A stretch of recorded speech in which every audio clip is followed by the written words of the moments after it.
आप भी मेरे ख्याल से आईटी वाली जहाँ तक मुझे पता है। मैं साजा से पूछ लें क्योंकि पता चला मैं साजा मुझे ना नहीं मैं ऑनलाइन वहां से बैठे हाँ ले सकते हैं। मेरा आपके पास मेरी आईडी है ना आपके पास नहीं ले ले मिस सुंदर से या उससे ना मेरी ओके जी मैं यहाँ से स्टार्ट करता हूँ। हमारा जो टॉपिक है वो बड़ा सिंपल सा है। अगर आवाज नहीं आ रही है तो मुझे इंटीमेट करा देना ठीक है। और वो आपके पास क्या है मॉडल डेटा इम्प्लीमेंटेशन यानी हम किस तरीके से डेटाबेस में उसको जाके क्रिएट करेंगे अपने एक मॉडल को जाके इम्प्लीमेंट करेंगे। शायद मॉडल का वर्ड करना नहीं चाहिए किस तरीके से एंटिटीज को जाके क्या करेंगे क्रिएट करेंगे। तो इससे रिलेट जो है वो मेरा क्या है सेमिनार ठीक है जी। लेट्स कंटिन्यू ठीक है। तो मेरे पास क्योंकि इस सब बोर्ड की लाइब्रेरी इतनी अच्छी नहीं है और क्योंकि मैं सेमिनार ले रहा हूँ तो मुझे मैं यहाँ पे गया और मेरे पास यहाँ पे वीडियो भी मैं ऑन कर देता हूँ ताकि पता चले कि मैं नहीं चल रहा सही है। तो on first come first basis यानी फर्स्ट ऑफ ऑल पहले कुछ चीजों को समझ लेते हैं कि हमारे पास बेसिक डेटाबेस के हवाले से है क्या ताकि हमें आइडिया हो ताकि हम अगर हम इससे आगे काम भी कर रहे हो तो हम इजीली जो है वो इन चीजों को समझने में और इन चीजों को आगे लेके चलने में बस आसानी ठीक है। तो मैं इसके लिए क्या कर रहा हूँ कि अपनी सहूलत के लिए जो कुछ कॉन्सेप्ट राइट कर रहा हूँ उसके लिए अपना एक एडिटर ऑन कर रहा हूँ ताकि पता चल जाए कि जी बात हो क्या रही है ठीक है। ओके पहले कुछ चीजों को समझ लें कि हम जो है वो जिस फील्ड से रिलेट है वो सॉफ्टवेयर इंजीनियरिंग में हमारे पास क्या कहलाती है आईटी।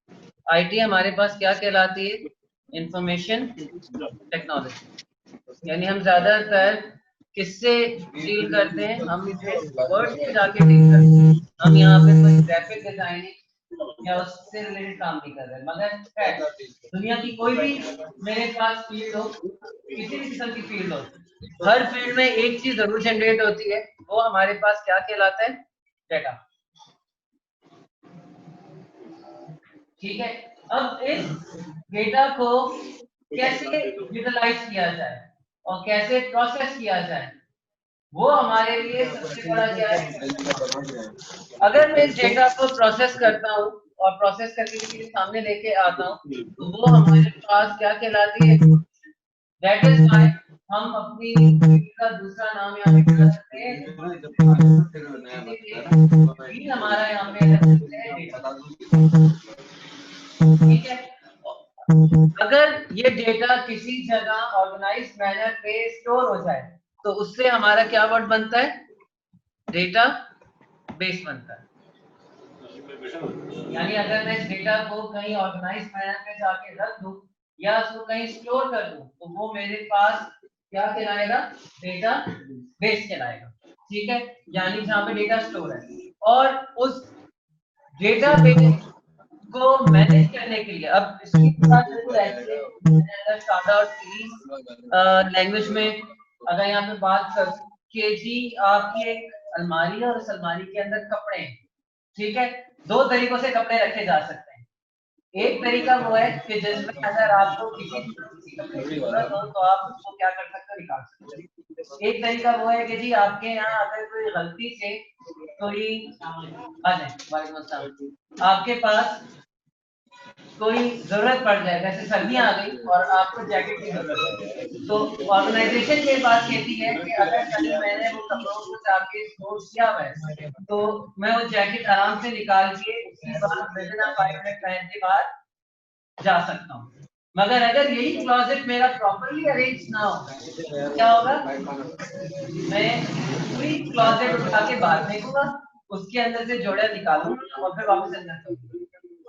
तो उस डेटाबेस पे को ऑर्गेनाइज करने के लिए हमारे पास जिस तरह एक अकल वाला बंदा होना चाहिए इसी तरीके से उसके ऊपर एक मैनेजमेंट होती है और उसको हम क्या कहते हैं डेटाबेस मैनेजमेंट सिस्टम। ये पॉइंट समझ आया कि database is very something else, management system is very something else. Database वो जगह है जहां पे डेटा स्टोर्ड है, मैनेजमेंट सिस्टम वो चीज है जो स्टोर डेटा के ऊपर आपको हेल्प करती है कि उसे यूज किया जाए। ठीक है। अच्छा, अब हमारे पास कई किस्मों के डेटाबेस मैनेजमेंट सिस्टम मौजूद हैं। ठीक है, जिसमें अगर आप लोगों ने अपनी बुक पढ़ी होगी, जो इंशाल्लाह ताला मैं आप लोगों से प्रेज्यूम करता हूँ कि आपने वाकई पढ़ी होगी। ठीक है, तो आपने हायरार्किकल ट्रैक फाइल सिस्टम कई उसमें लफ्ज यूज है, मगर हम जो आजकल आप लोग अब तक अपने 3 साल कोर्स में काम करते हुए आए हो वो कौन सा है? Relational database management system, RDBMS। इसका मतलब क्या हुआ कि every relational database management system is a part of database management system. ठीक है, इसके अलावा अगर आप लोगों ने जाके, मैंने डाउनलोड खोला हुआ है और ये फाइल है, और इसको जाके देखा हो तो इसमें रिलेशनल डेटाबेस मैनेजमेंट सिस्टम नहीं लिखा हुआ। ठीक है, इसमें साथ में दो चीजें लिखी हुई है जी। एक आपकी एसक्यूएल है, क्योंकि रिलेशनल डेटाबेस मैनेजमेंट में हम जो लैंग्वेजेस यूज करते हैं वो एसक्यूएल यूज करते हैं, स्ट्रक्चर्ड क्वेरी या सीक्वेंशियल क्वेरी लैंग्वेज। एक और डेटाबेस मैनेजमेंट है जिसको यहाँ पे इसने क्या लिखा हुआ है? No SQL databases. ठीक है, इन अदर वर्ड्स आपने नाम सुना होगा नो एसक्यूएल डेटाबेसेस। बताता हूँ। ठीक है, दूसरे आपके क्या है? नो एसक्यूएल, वैसे इसको हम एक और कहते हैं ऑब्जेक्ट बेस्ड डेटाबेस। ठीक है, या डॉक्यूमेंट बेस्ड डेटाबेस। ये सारे नाम इसके लिए जाके क्या होते हैं? यूज होते हैं। यानी अब आपके पास ओवर द इयर्स आपके पास एक रिलेशनल डेटाबेस मौजूद है और एक नॉन रिलेशनल डेटाबेस भी अब क्या है? मौजूद है। ठीक है, जो रिलेशनल डेटाबेस मैनेजमेंट सिस्टम है उसमें आप दो किस्म के डेटाबेसेस से आप गुजरते हो। नहीं, अब एक MySQL है, जवाब मिल गया। ठीक है, और एक आपका SQL सर्वर है। ठीक है, एक और आपने डेटाबेस देखा होगा मगर कभी यूज नहीं किया होगा, और उसका नाम है MariaDB। ठीक है, ये भी रिलेशनल डेटाबेस मैनेजमेंट सिस्टम है जो आजकल आप लोग अपने पास अपने किसी सॉफ्टवेयर में देखते हैं। कौन सा सॉफ्टवेयर है? हाँ, गुड गुड गुड।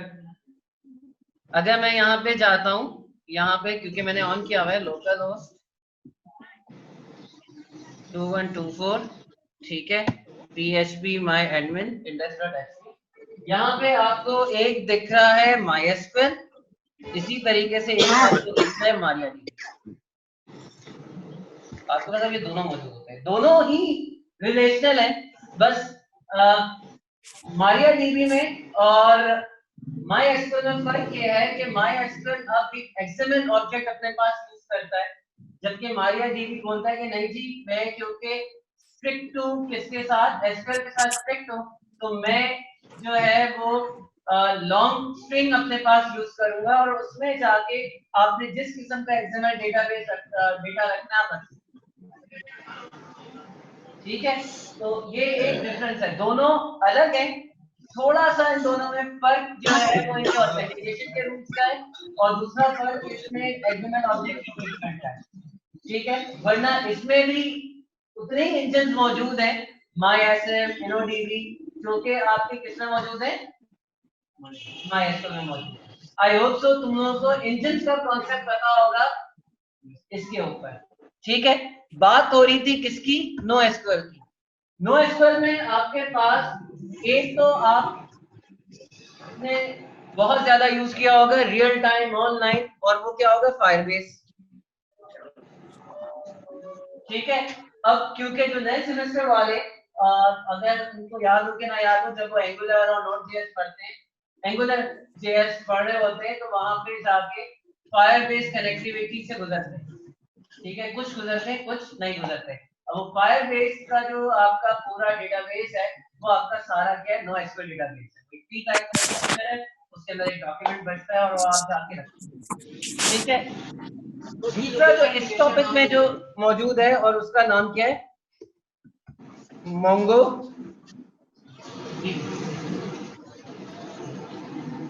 ठीक है, ये एक आपके पास, इसके अलावा भी आपके NoSQL डेटाबेस मौजूद है, मगर MongoDB इस वजह से भी आपका अहम है कि अगर आप Node.js, Firebase, इसके लिए आपके पास एक टर्मिनोलॉजी जो है वो यूज होती है, जिसमें आपके पास क्या नाम है उसका, नाम मैं भूल गया, जिसमें ये दोनों चीजें जो है वो आपके पास इंक्लूडेड होती है, जिसमें आपके पास रिएक्ट भी होती है, एंगुलर भी होती है और MongoDB भी होती है। तीनों को मिला के आपका जो है क्या किया जाता है, एक प्रोजेक्ट जाके क्या किया जाता है, बनाया जाता है। मीन स्टैक के नाम से यूज होता है। मीन का मतलब ये होता है कि आपके पास MongoDB हो गया, आपके पास N स्टैंड फॉर Node.js हो गया और A में आपके पास क्या आ गया, एंगुलर आ गया। ये टर्मिनोलॉजी आपके पास यूज होती है, उसमें से आप दो पे तो आप आराम से काम कर सकते हो। ठीक है, Node.js आपको जो है वो प्री पढ़ाई के, उसको थोड़ा सा आपको देखना पड़ेगा। इंशाल्लाह ताला जिंदगी रही तो मैं मीट स्टैक पे भी कोई ना कोई सेमिनार करूंगा, मुझे 5 साल। ठीक है जी, यहाँ तक बात समझ आई? बात में कोई तो मेरे पास इस एजेंडे के तहत जो पिक्चर थी, जिसमें मैंने इंट्रोडक्शन आपको बताया कि जी NoSQL डेटाबेसेस क्या होते हैं, SQL बेस्ड डेटाबेसेस क्या होते हैं, आप किन किन किस्म के डेटाबेसेस से अपने पास से गुजर चुके हो। ठीक है, अच्छा, अगर बात की जाए कि मुझे जाके क्या करना है, मुझे जाके इसके ऊपर एक छोटा सा अपना काम करना है, मुझे डेटाबेस डिजाइन करना है। सबसे मुश्किल तरीन चीज जो किसी भी एप्टेक के स्टूडेंट के लिए होती है वो क्या होती है, डेटाबेस बनाना, और उसकी क्या होती है, नॉर्मलाइजेशन। ठीक है, हम किस तरीके से डेटाबेस बनाएंगे और किस तरीके से डेटा को जाके कंसीव करेंगे।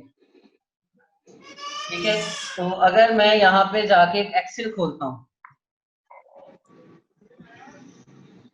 ठीक है जी, एक्सेल खोलता हूँ, सिंपल मिसाल के साथ गुजरूं या अपनी मिसाल को थोड़ा सा टफ अप कर दूं, क्या कहते हैं आपको? हाँ, नॉर्मलाइजेशन सिंपल तरीके से समझाऊं या मैं इसको जाके थोड़ा टफन अप कर दूं? ठीक है, या सिंपल टफन अप करूंगा तो यहाँ से जो 8 लोग हैं मेरे पास 2 लोग हैं, 10 में से 4 रह जाएंगे और वही मेरा सेमिनार अटेंड कर रहे होंगे। और अगर इसको सिंपल टफ करने के आप मोड में हो तो मैं ये भी सिंपल टफ जाके कर सकता हूँ।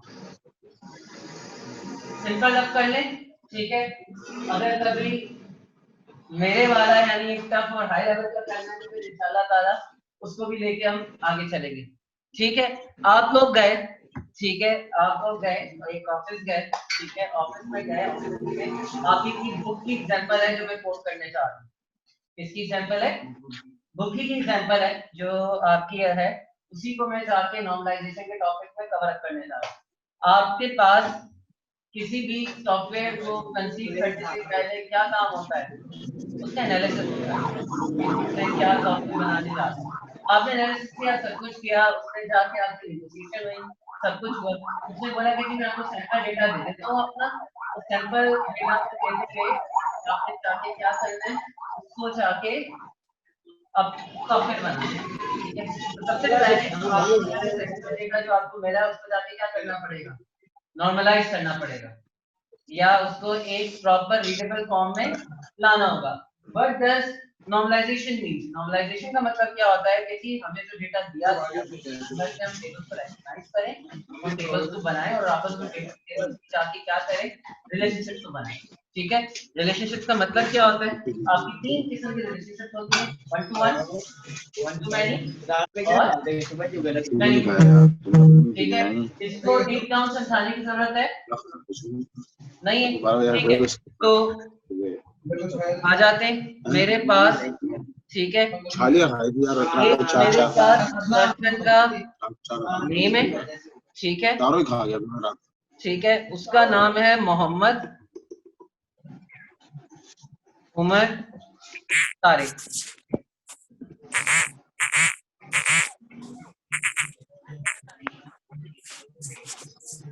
ठीक है, आपका नाम क्या है पूरा? ठीक है जी। दूसरा बंदा है, उसका नाम है अब्दुल रहमान बेग। ठीक है, आपका नाम पूरा नाम? मोहम्मद फरहान अहमद, ये तो नाम हो गया। ठीक है, ओके जी। ये दोनों बंदे डिपार्टमेंट में काम करते हैं, तो मैं इसका यहाँ पे जाके क्या करता हूँ कि जी ये मेरे पास इन दोनों के डिपार्टमेंट हैं। मैं सेल्स का हो गया, ये भी सेल्स का हो गया, ये बंदा जाके किसका हो गया? एडमिन का हो गया। ये बंदा किसका हो गया? एडमिन का हो गया। यानी मेरे पास 3 बंदे मौजूद हैं, 2 सेल्स के हैं, ठीक है, और एक एडमिन का मौजूद है। ठीक है, क्योंकि सेल्स के हैं तो उन सेल्स में हम लोग सेल्स की प्रोडक्ट जाके क्या करते हैं? पे काम करते हैं, यानी उनकी सेल्स की प्रोडक्ट हमें असाइन की गई है। ठीक है, तो प्रोडक्ट असाइन की गई है, तो वैसे तो मुझे पसंद है कि मैं खाने पानी पीने की चीजों पे काम करूं, मगर जब मैं ये लगाता हूँ तो मैं थक जाता हूँ। ठीक है, तो इसको जरा सिंपल कर देते हैं और इसको जाके क्या कहते हैं कि जी मेरे पास कोई बंदा आ गया, बोले जी। हाँ, या तो मुझे बेटा सबको म्यूट करना पड़ेगा, मैं अगर या तो सबको म्यूट करूंगा तो कोई मुझसे बेटा वॉइस कम्युनिकेट नहीं कर सकेगा। ठीक है, तो थोड़ा सा यही लोग जो हैं वो थोड़ा सा क्या कर लें, अपने आप को एडजस्ट मार लें, जब किसी को बात करनी हो अनम्यूट करके बात कर लें, ये थोड़ा सा सबके लिए हैंडी होगा। ठीक है जी, जिसका गैलेक्सी S8 है वो भी कर ले, बात करनी होगी तो अनम्यूट करें, बात कर ले, मैं किसी से लड़ूंगा नहीं। ठीक है जी, बंदा भेजना पड़ेगा। ठीक है जी। अच्छा जी, तो यहाँ पे आते हैं, अब प्रोडक्ट ले लेते हैं। ठीक है, तो यहाँ पे प्रोडक्ट ले ली, मैंने बोला कि जी मैं जो है हैंडल कर रहा हूँ, मैंने जो बोला कि जी मेरे पास 2 प्रोडक्ट्स हैं, एक मैंने बोला कि जी टोयोटा की करोला मौजूद है, मेरी प्रोडक्ट है। ठीक है, और दूसरी ले लेते हैं, स्विफ्ट ले लेते हैं, सुजुकी स्विफ्ट ले लेते हैं।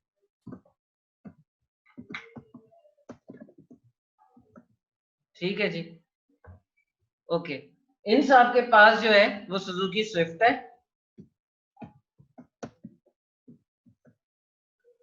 ठीक है, और दूसरी जो है वो देवू की मूव है। ठीक है, क्योंकि ये सेल्स का बंदा नहीं है तो इसके पास ये दोनों प्रोडक्ट्स नहीं है, क्योंकि ये आपके पास एडमिन का बंदा है।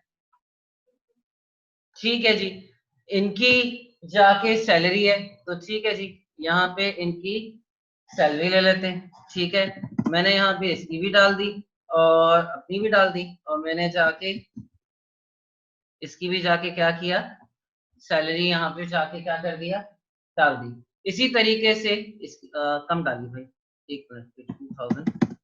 ठीक है, इसी तरीके से ये भी बंदा मौजूद है। ठीक है, इसकी भी सैलरी जाके मैंने क्या कर दी, डाल दी। इसी तरीके से हम लोगों की हायर डेट भी है।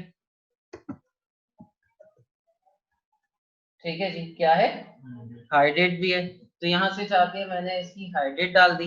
ठीक है, ये मेरे पास जो है वो 22, ठीक है, नवंबर। ठीक है, ये आया है 2008 में। ठीक है, ये भी साहब 2008 में आए हैं, ये साहब जो हैं वो आए हैं 11 नवंबर 2008। अब ये मेरे पास डेटा मौजूद है, इसको जाके मैं जाके यहाँ पे क्या करता हूँ, बोल्ड कर देता हूँ ताकि समझ में आए। एक छोटा सा मैंने जाके यहाँ पे क्या किया हुआ है, एक डेटा मैं वहां से कलेक्ट करके लेके आ गया हूँ एक्सेल शीट पर। ठीक है, अच्छा जी, तो मेरे पास डेटाबेस बनाने के कुछ असूल हैं। हम डेटाबेस में क्यों बनाते हैं, ताकि हमारा डेटाबेस करेक्ट रहे, यूजेबल रहे, और मैं इंफॉर्मेशन को जो है प्रोसेस कर सकूं। ठीक है, तो इसके लिए मुझे क्या करना पड़ता है कि मुझे डेटाबेस को अपने करेक्ट फॉर्म में लाना पड़ता है। उस करेक्ट फॉर्म में लाने के लिए मैं एक प्रोसेस यूज करता हूँ जिसको हम क्या कहते हैं, नॉर्मलाइजेशन। ठीक है, अब मुझे इसके अंदर से आइडेंटिफाई करना है कि मैं किस तरीके से अपने डेटा को जाके नॉर्मलाइज कर सकता हूँ। ठीक है, नॉर्मलाइजेशन में हमारे पास यूं तो अब टेक्निकल तौर पे मोर देन 3 नॉर्मल फॉर्म है, मगर हमारी जो बुक है वो रिकॉग्नाइज करती है 3 normal form, first normal form, second normal form और third normal form. In normal scenario आपके पास थर्ड नॉर्मल फॉर्म की जरूरत बहुत कम पड़ती है। बहुत कम ऐसा होता है कि हम थर्ड नॉर्मल फॉर्म की तरफ जाते हैं, पहली या दूसरी नॉर्मल फॉर्म में ही हमारा काम हो जाता है। मगर खैर, इसको थोड़ा सा समझने की जरूरत है। ठीक है, अगर मैं यहाँ पे जाके गूगल करके बोल दूं first normal form, second normal form, तो आप जाके इनकी एक प्रॉपर एकेडमिक डेफिनेशन जाके क्या कर सकते हो, पिक कर सकते हो। मैं सीधा सीधा बात बोल रहा हूँ। अगर मैं यहाँ पे बात करता हूँ फर्स्ट नॉर्मल फॉर्म की, मैं यहाँ पे जाता हूँ, इसको यहाँ पे जाता हूँ, इसको जाके रीनेम करता हूँ और रीनेम करने के बाद इसको जाके क्या लिखता हूँ, फर्स्ट नॉर्मल फॉर्म। ऐसे एक्सेल की शीट बनाना सही है ताकि याद है। मैं फर्स्ट नॉर्मल फॉर्म में मौजूद हूँ और इस डेटा को यहां से कॉपी कर रहा हूं और इधर जाके पेस्ट कर रहा हूं। ठीक है, तो रूल क्या है, पहला पहला रूल क्या है, मैं इधर रूल लिख देता हूं। मैं यहाँ पे रूल लिखा। ठीक है, रूल में फर्स्ट नंबर फॉर्म का जो रूल है, यूज एटॉमिक कॉलम्स, यानी आपके पास टेबल के अंदर जब आप टेबल बनाओगे तो आपके पास डेटा मिनिमम तौर पे क्या होना चाहिए, शॉर्ट होना चाहिए। इसके तहत आपके पास क्या बनती है, फर्स्ट नॉर्मल फॉर्म कंप्लीट होती है। ठीक है, तो मैं यहाँ पे आ गया, बिल्कुल आ गया। अब इसको अगर आप टेबल को जाके देखोगे तो क्या सारे कॉलम एटॉमिक हैं? हाँ, यस सर। अच्छा, सारे कॉलम एटॉमिक हैं।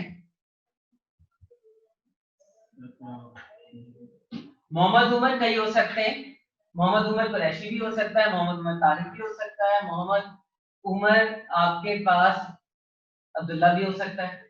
इसका मतलब क्या है कि अगर दूसरा मोहम्मद उमर यहाँ पे आ जाए और मुझे उसमें से डेटा निकालना पड़े, तो इसका मतलब बड़ा सिंपल है कि मुझे अगर इसके अंदर से बेटा डेटा को जाके निकालना है तो मुझे जाके थ्योरी को जाके बहुत ज्यादा लाइक के क्लॉज में स्पेसिफिक करना पड़ेगा। तो पहला क्या है, एटॉमिक कॉलम का मतलब है कि मैं जितना कॉलम के अंदर डेटा तोड़ सकता हूँ मैं उसको तोड़ दूँ। ठीक है, अब क्या क्या चीजें तोड़ी जा सकती हैं इसको समझ लो। प्रोडक्ट को मैं छेड़ नहीं सकता क्योंकि दोनों प्रोडक्ट मेरी है। ठीक है, ओके, मैं यहाँ पे अगर एड्रेस भी ले लूं, इधर एक मैं कॉलम खुद डाल रहा हूँ एड्रेस का, तो याद रखना कि एड्रेस में अगर मैं यहाँ पे जाके एक एड्रेस लेता हूँ कि D22 southern cooperative housing society, यहाँ पे लिख देते हैं D flat number D22 southern cooperative housing society 106 depot line, ठीक है, रिजवी शहीद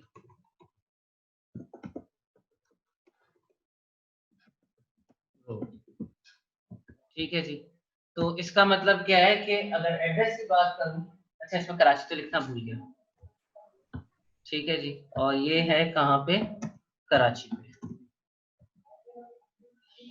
ठीक है, तो अगर मैं इस तरीके से मेरे पास एड्रेस मौजूद है तो इसका मतलब क्या है कि ये भी कॉलम मेरे पास अकाउंट नहीं, क्योंकि आपको पता है सिटी अलग चीज है और स्ट्रीट एड्रेस आपका अलग चीज है। आपने अक्सर डेटाबेस में जब फॉर्म्स आपने जाके क्या किए होंगे, बनाए होंगे, तो आप लोग अच्छी तरीके से जानते हो कि city is something else, street is something else.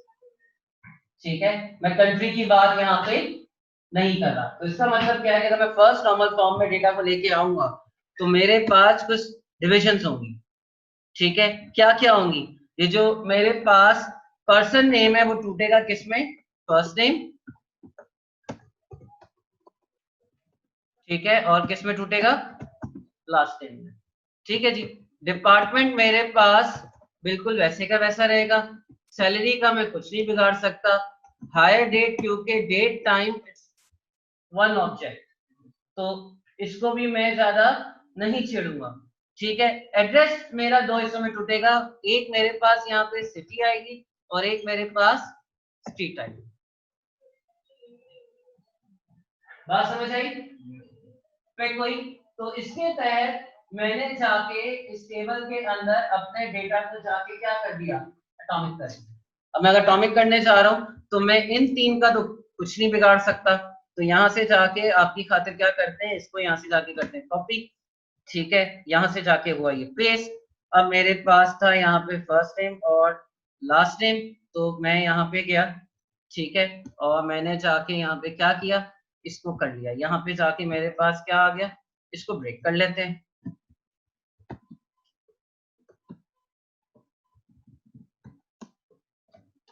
ठीक है जी। ये साहब यहाँ पे हो गए तारिक, ये साहब यहाँ पे हो गए बेग, यहाँ पे हो गए अहमद, ठीक है जी। और मैं इसको जाके F2 करके अहमद को यहाँ से डिलीट कर रहा हूँ, बेग को यहाँ से डिलीट कर रहा हूँ, ठीक है, और तारिक को यहाँ से डिलीट कर रहा हूँ, ठीक है। अब बात हुई सिटी की और एड्रेस की, एक में first name last name department, product यहाँ से गायब हो गया बेचारा,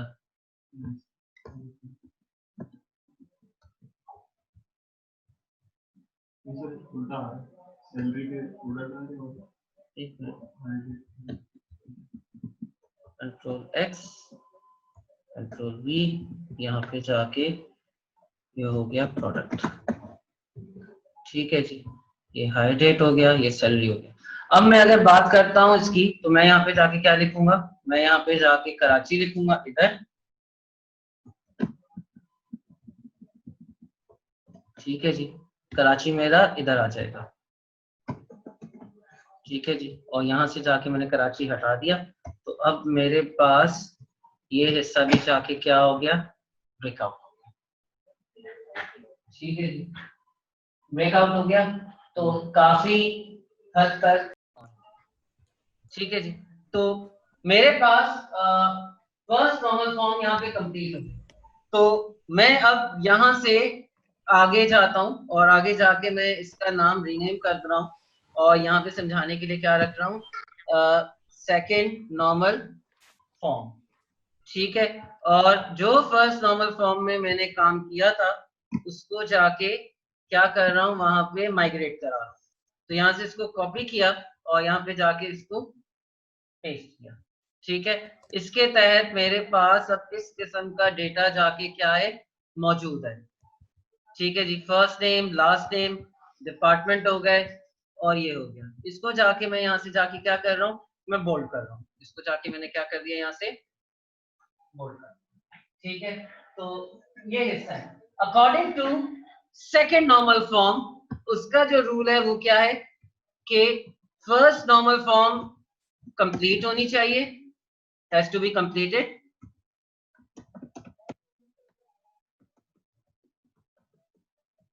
और रूल 2 क्या है कि जी जितने भी कॉलम्स हैं, जितने भी कॉलम्स हैं वो एक की कॉलम के ऊपर क्या होने चाहिए, डिपेंडेंट होने चाहिए।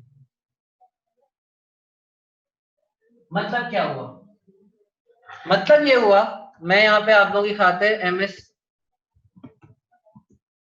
पेंट खोल रहा हूं, ठीक है। मेरे पास जो रिलेशनल डेटाबेस में कॉन्सेप्ट है कि एक कीवर्ड हम यूज करते हैं एंटिटी का, ठीक है। मान लो कि ये मेरी एंटिटी है और इस एंटिटी में मेरे पास ये एंटिटी है किसकी, एम्प्लॉय की, एम्प्लॉय की क्या है, एंटिटी। इसके तहत मेरे पास इस एम्प्लॉय के एंटिटी के क्या होते हैं, एट्रीब्यूट्स होते हैं, क्या होते हैं, एट्रीब्यूट्स होते हैं। ये मैंने एक एट्रीब्यूट पकड़ा, ठीक है, आप लोगों को ERD डायग्राम का पता होगा। ठीक है, इसका मतलब यहाँ पे क्या हो गया कि ये हिस्सा मेरे पास क्या है, फर्स्ट नेम है। ठीक है जी, ये हिस्सा मेरे पास क्या है, फर्स्ट नेम है। ठीक है, अच्छा, अगर ये हिस्सा फर्स्ट नेम है तो दूसरा हिस्सा मेरे पास क्या होगा, लास्ट नेम होगा। इसका मतलब क्या है कि जितने भी एट्रीब्यूट्स हैं ये मेरे पास इस एक सेट के या इस एक एंटिटी पे क्या होने चाहिए, एक किसी की कॉलम के ऊपर क्या होने चाहिए, डिपेंडेंट। समझ आई ये बात? ठीक है, जो नॉन डिपेंडेंसी है वो यहां से जाके क्या होगी, किक्ड आउट होगी। क्या होगी, किक्ड आउट होगी। ठीक है जी, तो अगर मैं यहाँ पे आता हूं तो मैं डिपार्टमेंट से बिलोंग करता हूं। ठीक है, ये मुझ पर डिपेंड है। ठीक है, मेरा नाम मेरा है, मेरा लास्ट नेम भी मेरा है, सैलरी भी मेरी है, हाई रेट भी मेरी है, स्ट्रीट भी मेरा है, सिटी भी मेरी है और एड्रेस भी मेरा है। अब इसमें कौन सी ऐसी चीज है जो इन सब में अलग है? क्या करता है पता है? सैलरी भी तो मैं ही हासिल कर रहा हूँ। इसमें कौन सी ऐसी चीज है जो कि मेरे पास प्योरली मेरी नहीं है? नहीं जी, मुझे नहीं आता। एडमिन के पास प्रोडक्ट है? नहीं, प्रोडक्ट उस बंदे के पास है तो सेल्स का है। अगर मैं यहाँ पे जाके एडमिन के अलावा फाइनेंस का डिपार्टमेंट डाल दूं, क्या उसके पास प्रोडक्ट होगी? नहीं। तो इसका मतलब क्या है कि यहाँ पे ये वाला हिस्सा क्या है, ऑड वन है, किसी की प्रोडक्ट है, किसी की प्रोडक्ट नहीं है। तो क्या ये प्रोडक्ट जो है ये सेल्स के ऊपर, सेल्स से रिलेटेड है? नहीं। प्रोडक्ट क्या सैलरी से रिलेटेड है? नहीं। प्रोडक्ट हाई रेट से? नहीं। तो इसका मतलब क्या है कि ये इससे बिलोंग नहीं करती। तो जब ये इससे बिलोंग नहीं करती तो इसका मतलब क्या है कि इसका टेबल अलग होना चाहिए। तो इसका मतलब क्या है कि जब आपके पास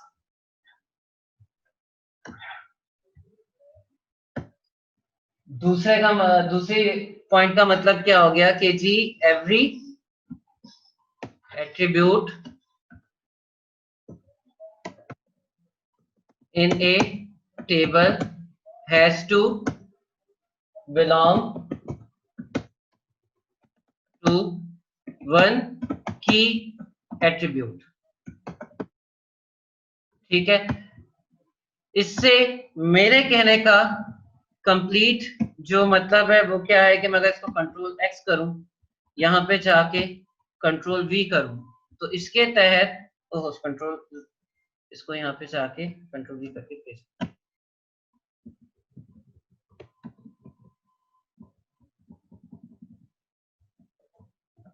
इसको तो यहाँ पे पेस्ट करो।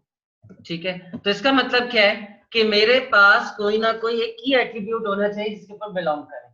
तो मैंने जाके यहाँ पे क्या काम किया कि जी यहाँ पे जाके मैंने बोला EMP ID ले लेते हैं, ये 1 है, ये 2 है, ये 3 है। ठीक है, और दूसरा काम मैंने क्या किया कि जी इस प्रोडक्ट को यहाँ से उठाया, ठीक है, और कहाँ ले गया, मैं ये इधर जाके ले गया, प्रोडक्ट यहाँ पे आ गई। तो ये दो हिस्से जाके क्या हो गए, इस हिस्से से जाके जुड़ गए। अभी फिलहाल मैं स्ट्रीट को यहाँ से थोड़ा सा आउट रख रहा हूँ क्योंकि ये थोड़ा सा मेरे पास खूबसूरती मेरी खराब कर रहा है।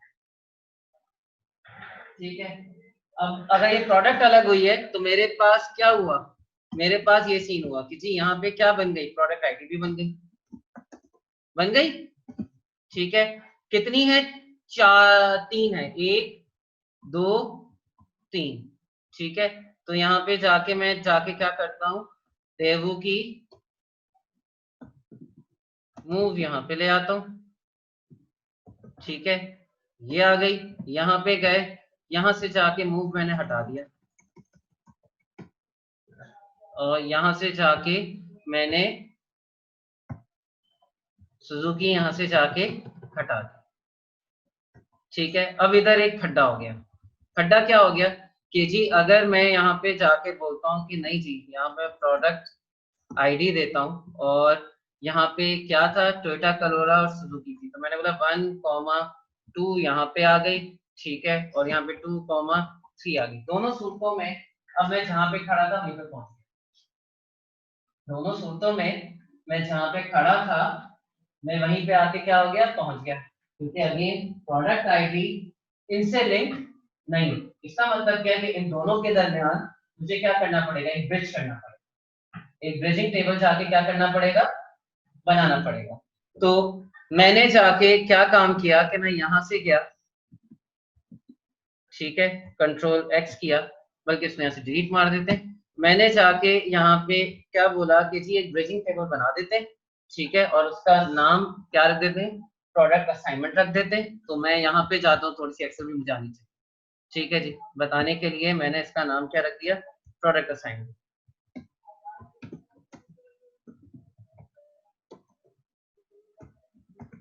ठीक है जी। मैंने जाके क्या बात हो रही कि जी ये मेरे पास एक सीरियल नंबर है, यहाँ पे एम्प्लॉय की आईडी है, और यहाँ पे जाके प्रोडक्ट की आईडी है। मैंने बोला रिकॉर्ड नंबर 1, एम्प्लॉय नंबर 1, क्या इसको प्रोडक्ट मिली हुई है, प्रोडक्ट आईडी नंबर 1 मिल गई, ठीक है। 2 इसके पास 1 है, इसको जाके मैंने क्या किया, 2 किया। इसी तरीके से यहाँ से जाके 3 employ ID number 2, product number 2, यहाँ पे जाके मैंने बोला 4 employ ID number 2, product number 3। अब बात समझ आई? कोई, तो इसका मतलब क्या है कि मेरे पास डेटा इंटीग्रिटी के तहत अब ये प्रॉब्लम नहीं है कि अगर एक जगह मैं जाके टोयोटा कोरोला की स्पेलिंग में डबल एल लिखूं और एक जगह सिंगल एल लिखूं, तो इस प्रॉब्लम में मैं पीछे नहीं फंस सकता। पता है डेटा इंटीग्रिटी क्या है? डेटा इंटीग्रिटी का मतलब क्या है, जैसे मेरा डेटा कितना करेक्ट है। एम्प्लॉय एंटर करते हुए कुछ भी कर सकता है, टोयोटा कोरोला की स्पेलिंग में डबल टी भी डाल सकता है, सिंगल टी भी डाल सकता है, डबल एल भी डाल सकता है, सिंगल एल भी डाल सकता है। अच्छा, इसको डेटाबेस में कैसे बनाएंगे, पहले की कॉलम की कैसे लगाएंगे, ये हमारे आगे का रेफरेंशियल इंटीग्रिटी का टॉपिक है।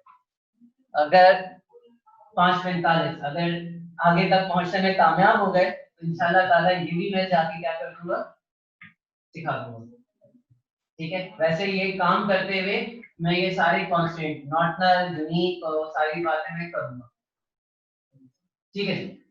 सेकंड नॉर्मल फॉर्म तक आ गए, किस तक आ गए, सेकंड नॉर्मल फॉर्म। यहाँ पे आगे कंप्लीट हो गई। इसके तहत मैं एक टेबल से चला था, 3 टेबल जाके मैंने क्या कर लिए, बना लिए। तो मैं यहाँ से जाके, क्योंकि इसी को मैंने यूटिलाइज करना है, तो मैं यहाँ से जाके करता हूँ इसको जाके मूव और कॉपी, और जाके इसको क्या करता हूँ, move to end, create copy करता हूँ, और जाके इसको रीनेम करता हूँ, और इसको जाके क्या कर देता हूँ, थर्ड नॉर्मल फॉर्म, ठीक है जी। तो यानी यहाँ तक मेरे पास each and everything has been completed, ठीक है। मैं इसको फिलहाल एक मिनट, माउस है मेरे पास, ठीक है जी। इसको यहाँ से लेके यहाँ तक जाके क्या करता हूँ, डिलीट करता हूँ, रूल में ऊपर ही रहने देता हूँ। ओके, थर्ड नॉर्मल फॉर्म का मतलब क्या है कि जी second normal form has to be completed, यानी मैं सेकंड नॉर्मल फॉर्म के तमाम असूलों तक मैं पहुंच गया हूं, तो इसका मतलब क्या है कि मैं थर्ड नॉर्मल फॉर्म पे जा सकता हूं, ठीक है। थर्ड नॉर्मल फॉर्म में आपके पास क्या है, नो ट्रांजिएंट, TRANSE, पता नहीं, हाँ, no transient independency, dependency. Transient का मतलब क्या है, इसको समझ लो। ट्रांजिएंट का मतलब क्या है, मैं अगेन नोटपैड की हेल्प लूंगा कि यहाँ पे मैं बोलता हूँ कि if A is equals to B, B is equals to C, तो नेचुरली तौर पे आप क्या बोलते हो, A is equals to C, transient हो गई। A B के बराबर है, B C के बराबर है, थोड़ा सा समझाने के लिए। तो अगर ये सिनेरियो है तो ये सिनेरियो नहीं चलेगा, ट्रांजिशन पे डिपेंडेंसी नहीं होगी। अच्छा जी, इसका मतलब क्या हुआ, इसको समझ लेते हैं। ओके जी, चलो जल्दी करते हैं। डिपार्टमेंट। मैं जब हायर होता हूं तो जरूरी नहीं है कि मेरा डिपार्टमेंट हो, मैं इंटर्नी भी हायर हो सकता हूँ, मैं रिटेनी भी हायर हो सकता हूँ, मुझे वो कई डिपार्टमेंट में घुमा भी सकता हूँ। ठीक है, तो इसका मतलब क्या है कि दूसरी बात ये है कि एक सिंपल सी बात है, ये डिपार्टमेंट मेरे पास किस में आ रहा है, रिपुटेशन में आ रहा है। अब 3 एम्प्लॉय ना 100 तक चले जाते हैं। ठीक है, कोई डिपार्टमेंट में है, कोई डिपार्टमेंट में नहीं है, किसी का डिपार्टमेंट अभी तक नहीं हो। इसका मतलब क्या है कि जी employ works in department, employ works in department. Department बताते खुद एक अलग एंटिटी बनती है इसके तहत, जबकि ये जो अलग एंटिटी बन रही है मैंने उसको रिसीव के अंदर डाला है, और मेरी सैलरी का डिपार्टमेंट से कोई ताल्लुक नहीं, मेरी हायरिंग का या मेरी सिटी का डिपार्टमेंट से कोई ताल्लुक नहीं है। ये भी हो सकता है कि एक कंपनी में एक डिपार्टमेंट आपका जो है वो गार्डन की तरफ हो और दूसरा डिपार्टमेंट मेरे पास जो है वो मान लो कि नॉर्थ कराची की तरफ, 2 ब्रांचों में कंपनी हो सकती है। तो इसका मतलब क्या है कि कौन सी डिपेंडेंसी है, ट्रांसिएंट है। ठीक है, तो इसके तहत ये बेचारा जो डिपार्टमेंट है वो यहां से जाके क्या होगा, अलग होगा। तो मैंने यहां से इस डिपार्टमेंट को उठाया, डिपार्टमेंट का टेबल बनाया और यहाँ पे डिपार्टमेंट को लेके चला गया। अब इसके तहत मेरी ये रिपीटेशन जाके क्या हो गई, खत्म हो गई। इसको मैंने बोला ये डिपार्टमेंट का मेरे पास क्या है, नेम है, और ये है डिपार्टमेंट की मेरे पास आईडी। इसको जाके 1 बोला, इसको जाके 2 बोला, और यहाँ पे जाके अगर मैं बोलता हूँ कि यहाँ पे कॉलम शेयर होगा तो डिपार्टमेंट आईडी यहाँ पे आई, ये डिपार्टमेंट 1 में आया, ये 1 में आया, और ये डिपार्टमेंट 2 में। चले थे हम एक टेबल से, चले थे हम एक टेबल से और पहुंच किस पे गए, 1 2 3 4, ऑलमोस्ट एक टेबल से निकल के 4 टेबल्स पे पहुंच गए। ठीक है, तो वर्ड नॉर्मलाइजेशन समझ आया कि जी मैं अपने पास किस थिंकिंग से मैं लेके गया हूं कि अपने डेटा को छोटे छोटे या उस तरीके से बांटना कि जी मेरा डेटा की इंटीग्रिटी है। इंटीग्रिटी का मतलब ये है कि मेरा डेटा खराब ना हो, तो जहां मैं अपने डेटा की खराबी को बचा सकता हूं वहां पे जाके मैं क्या करूंगा, अपना एक नई एंटिटी को जाके पहले मैं एंटिटी को पहचानने की कोशिश करता हूं। तो सबसे इंपॉर्टेंट चीज है कि आपके पास एक डेटा मौजूद है तो आप उसके अंदर से डेटा एक्सट्रैक्ट एंटिटी कैसे एक्सट्रैक्ट करते हैं। तो उस एक्सट्रैक्शन के लिए थोड़ी सी कॉमन थिंकिंग की क्या पड़ेगी, जरूरत पड़ेगी। अब हम आते हैं किसकी तरफ, रेफरेंशियल इंटीग्रिटी की तरफ कि जी क्योंकि आपके पास रिलेशनल डेटाबेस है तो इन सब की आपस में क्या बनेगी, रिलेशनशिप बनेगी। 5:51 हुए हैं, तकरीबन 6 बजे मैं तकरीबन 10 मिनट की ब्रेक लूंगा और नमाज ब्रेक लूंगा, फिर वहां से मिलकर आगे स्टार्ट करूंगा क्योंकि 5:55 पे जो है वो मगरिब का टाइम है। ठीक है जी, तो इसके लिए मेरे पास आपको एक चीज पता होनी चाहिए कि हमारे पास अगर किसी डेटाबेस में काम करते हैं तो हमारे पास 3 लेयर्स होती हैं, एक कॉन्सेप्चुअल डेटा होता है, एक लॉजिकल डेटा होता है और एक फिजिकल डेटा होता है। ये आपने बुक में पढ़ा था। कॉन्सेप्चुअल डेटा का मतलब क्या है कि जी ऐसी चीज जो कॉन्सेप्ट मेरे दिमाग में मौजूद है। लॉजिकल जो मैंने ईआरडी डायग्राम आप बनाते हो क्या है, लॉजिकल स्ट्रक्चर। फिजिकल स्ट्रक्चर का मतलब क्या है कि जी मैं सारी चीजें अपनी कंप्लीट कर चुका हूं, अब जाके उसको किसमें ट्रांसफॉर्म कर रहा हूं, मैं अपने डेटाबेस के अंदर जाके इसको क्या कर रहा हूं, ट्रांसफॉर्म कर रहा हूं। और मेरे पास 2 किस्म के डेटाबेस है, एक एसक्यूएल है और एक no SQL database. No SQL का मतलब क्या है कि जो आपके पास एसक्यूएल की बेस पे क्वेरी नहीं चलाते, जिसमें हम नॉर्मली उसको जाके ऑब्जेक्ट बेस्ड डेटा कहते हैं। ठीक है, तो यहां से आगे चलें, इजाजत है। ठीक है, तो सबसे आसान तरीन आप लोगों के लिए क्या है, एसक्यूएल सर्वर है। ठीक है जी, तो पहले एसक्यूएल सर्वर में डेटाबेस को बनाते हैं, फिर बाद में मैं बताऊंगा कि MySQL में किस तरीके से रिलेशनशिप बनाते हैं। और यहाँ पे अक्सर एप्टेक वाले बच्चे जरूर फंसते हैं कि वो प्राइमरी की फॉरेन की बना तो लेते हैं मगर वो उसमें रेफरेंशियल इंटीग्रिटी नहीं लगा सकते, तो उसके पीछे एक छोटी सी समझ बूझ की ट्रिक है। ठीक है, तो मैं यहाँ पे जाता हूँ और जाके मैं क्या करता हूँ, एसक्यूएल सर्वर मैनेजमेंट स्टूडियो। ठीक है, एसक्यूएल सर्वर आपका आरडीबीएमएस सिस्टम है, रिलेशनल डेटाबेस मैनेजमेंट सिस्टम है। ठीक है, जो इन फॉर्म ऑफ रिलेशनशिप अपना डेटा को रखता है। ठीक है, क्योंकि नीचे बहुत ज्यादा अभी एक दफा लोड हो जाए, गन मच चुका है, तो मैं इस गन को भी क्लियर करने का तरीका बताता हूँ। मैं इसको जाके पहले कनेक्ट कर लेता हूँ। ठीक है जी, ऐसे 9 उसको कनेक्ट कर। ठीक है, मेरे पास कनेक्ट फौरन हो जाता है। ओके ओके, कनेक्ट हो गया। ओके, विंडोज 10 यूज किया सबने? ठीक है जी, आप लोगों को पता है ये चीज क्या है? क्या चीज है ये? आपके पास मल्टी डेस्कटॉप है। हाँ ठीक है, इस वक्त मेरे पास 2 डेस्कटॉप खुले हैं, मैं तीसरा डेस्कटॉप क्रिएट कर रहा हूँ। कर दिया? समझ आई? ओके जी, ये मैंने क्रिएट कर दिया। मैं अगर इधर आता हूँ यहाँ पे, तो यहाँ पे देखो कंट्रोल विंडो, लेफ्ट एरो की, राइट एरो की, घूम रहा है ये। समझ आई फिर कोई बात? ठीक है, तो मैं यहाँ पे जाता हूँ, आई होप सो, और इसको जाके अपने थर्ड डेस्कटॉप पे मार देता हूँ। अब ये देखो नीचे सब कुछ क्लियर हो, लेफ्ट में लेने वाली है। ठीक है, और ये आपके पास मल्टी डेस्कटॉप का फीचर है। ठीक है, अब मुझे जाके क्या काम करना है, मुझे इस मॉडल को जाके ट्रांसलेट करना है यहाँ पे जाके। ठीक है, तो मैं यहाँ पे आता हूँ न्यू क्यूरी की तरफ। ठीक है, मैं ज्यादातर काम जो करता हूँ वो थ्रू कोड करता हूँ ताकि समझने में आसानी रहे। ठीक है, तो डम डीबी पे मौजूद हूँ, मैंने बोला यूज। ठीक है,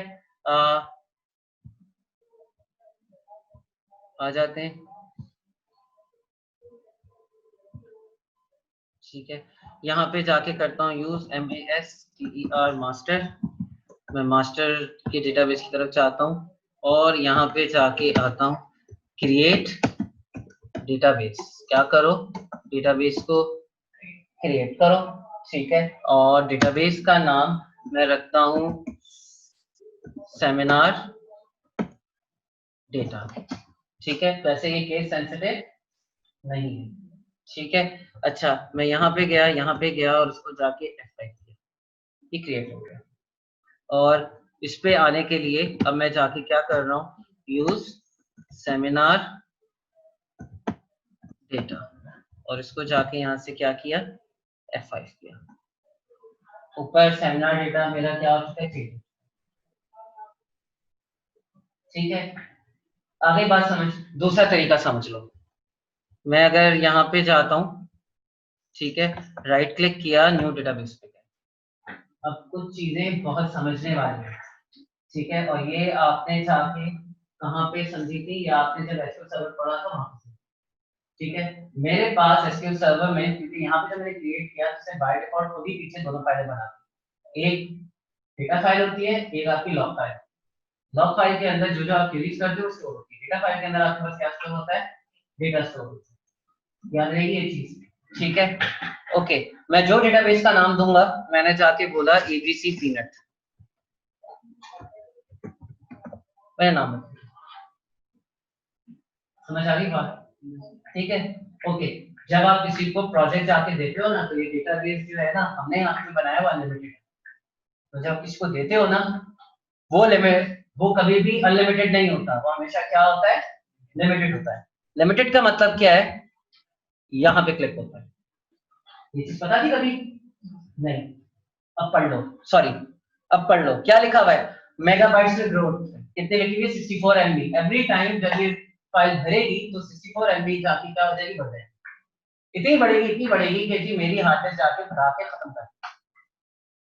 ठीक है, नीचे क्या लिखा हुआ है, लिमिट, क्या लिखा हुआ है, कितना, 100 MB, यानी 100 MB पे जब डेटा फिल होगा तो ये मुझे बोलेगा कि नई इंसर्ट की क्वेरी नहीं चल सकती, प्रोबेबली अपडेट की भी क्वेरी नहीं चलेगी, और वो बोलेगा कि या तो डेटाबेस ग्रो कर लो।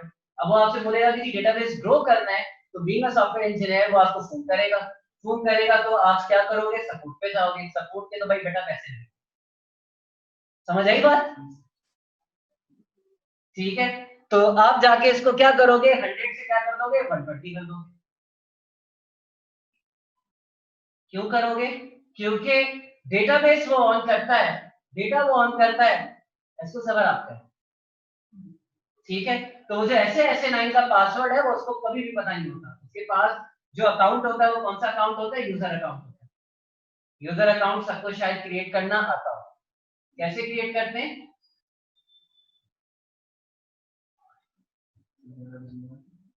हाँ कैसे क्रिएट करते हैं, ये पूरा आपको एसक्यूएल सर्वर दिख रहा है, आज सीख लो।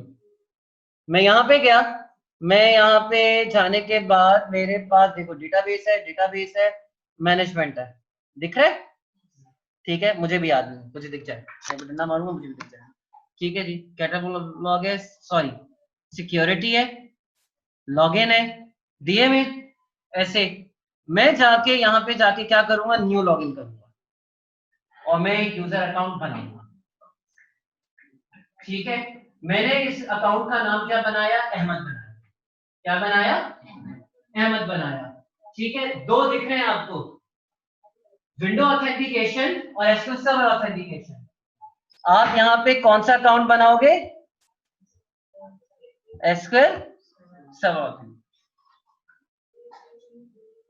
बात समझ आई, फिर कोई, ठीक है, आपने यूजर आईडी पासवर्ड दिया और जाके इसको बोला कि कितनी देर तक पासवर्ड वो रख सकता है, अगर आपने बोला कि जी न्यू लॉगिन पे वो अपना नया पासवर्ड देगा तो आप ये भी पॉलिसी यहाँ पे क्या कर सकते हो, सेट कर सकते हो, ठीक है, इसको बनाने के बाद जब आप किसी डेटाबेस के अंदर आओगे, जैसे कौन सा है मेरे पास, इसको जाके यहाँ से पहले रिफ्रेश करते हैं, जैसे ये मेरे पास वर्किंग एकेडमी का डेटाबेस है, सेमिनार का डेटाबेस इसलिए नहीं आ रहा क्योंकि मैंने इसको रिफ्रेश नहीं किया, यहाँ पे जाने के बाद आपके पास सिक्योरिटी में आने के बाद आप जाके क्या करोगे, यूजर्स में आने के बाद आपने जाके क्या अपना न्यू यूजर में आप जाके उस अपने एसक्यूएल सर्वर के लॉगिन को यहाँ पे लिखोगे, तो वो लॉगिन उठ के आपके पास आ जाएगा, वो जब लॉगिन उठ के आ जाएगा तो आप जाके उसमें बताओगे कि जी वो गेस्ट है, ओनर है, कौन है, ठीक है, आगे आप बताओगे कि जी कौन से डेटाबेस से वो कनेक्ट हो सकता है, तो जब उसको आप डेटाबेस बता दोगे तो अब वो यूजर उसी डेटाबेस को जाके क्या कर सकता है, यूज कर सकता है, समझ आई, तो जब वो उसको यूज कर सकता है तो ना तो उसके एमबीज कर सकता है ना कुछ और कर सकता है, आपने उसको क्या रोल दिया है, क्या टेबल दिया है, वो आप यहाँ पे जाके क्या करोगे, मेंशन करोगे, ठीक है, तो अगर डेटाबेस भर भी जाता है तो फोन उसने किसको करना है, आपको करना है, क्योंकि जब आप जाकर उसको सॉफ्टवेयर बेचोगे तो आप बोलोगे मैं आपको जो है इनिशियली 100 MB का सॉफ्टवेयर दे रहा हूँ, डेटाबेस दे रहा हूँ, वेब आप ट्रिपल जीरो होस्टिंग पे आप देखते हो ना MySQL का कितना MB दिया होता है, 15 या 20, तो कंट्रोल कैसे कर रहे होते हैं, तो ऐसे कंट्रोल कर रहे होते हैं, आ जाओ, ठीक है, समझ आई बात, तो कोई इस तरीके से जब आप किसी को जाके सॉफ्टवेयर बना के देते हो तो मैं इतने एमबी का डेटाबेस दूंगा, ये सॉफ्टवेयर दूंगा, इसकी ये कॉस्ट दूंगा, अगर डेटाबेस के एमबी बढ़ाने तो बढ़ाने का तरीका ये है,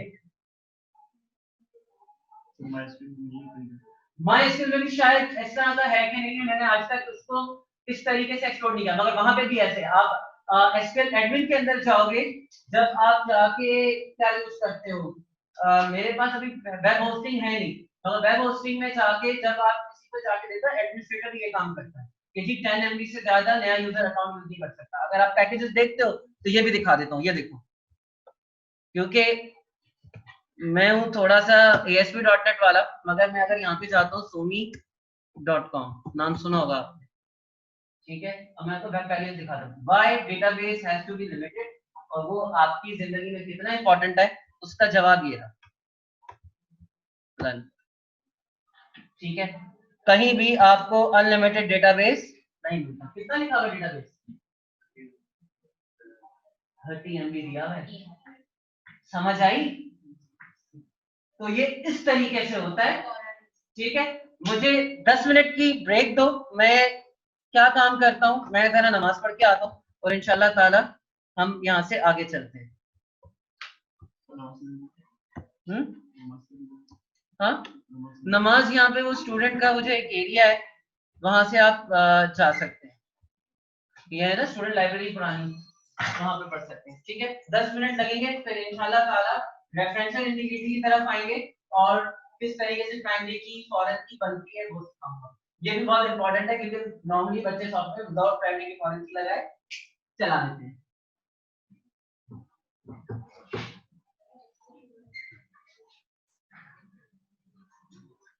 नमाज ब्रेक बोल के गया था, अगर वैसे मेरी आवाज नहीं आ रही तो फिर मैं कुछ और करता हूँ, ठीक है।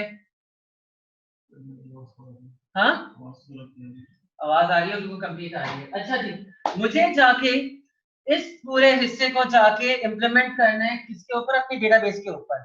अब किस चीज से शुरू से इम्प्लीमेंट किया जाए, ये चीज हमें सबसे पहले क्या करनी होती है? चॉइस आउट करनी होती है। कोई बोला? कट हो रही है। अब यार मेरी सारी चीजें सही है सवाई नेट के, अब मैं इसका उल्टा भी लटक जाऊं, खैर मैं ये वर्ड यूज नहीं कर सकता, गैर पारिवारिक गुफ्तगू से मुझे परहेज करना है, ठीक है। तो मैं ज्यादा इसका इतना कुछ कर नहीं सकता, तो ज्यादा अच्छा मजा चाहिए तो एपटेक हाजिर है आपके लिए, ठीक है।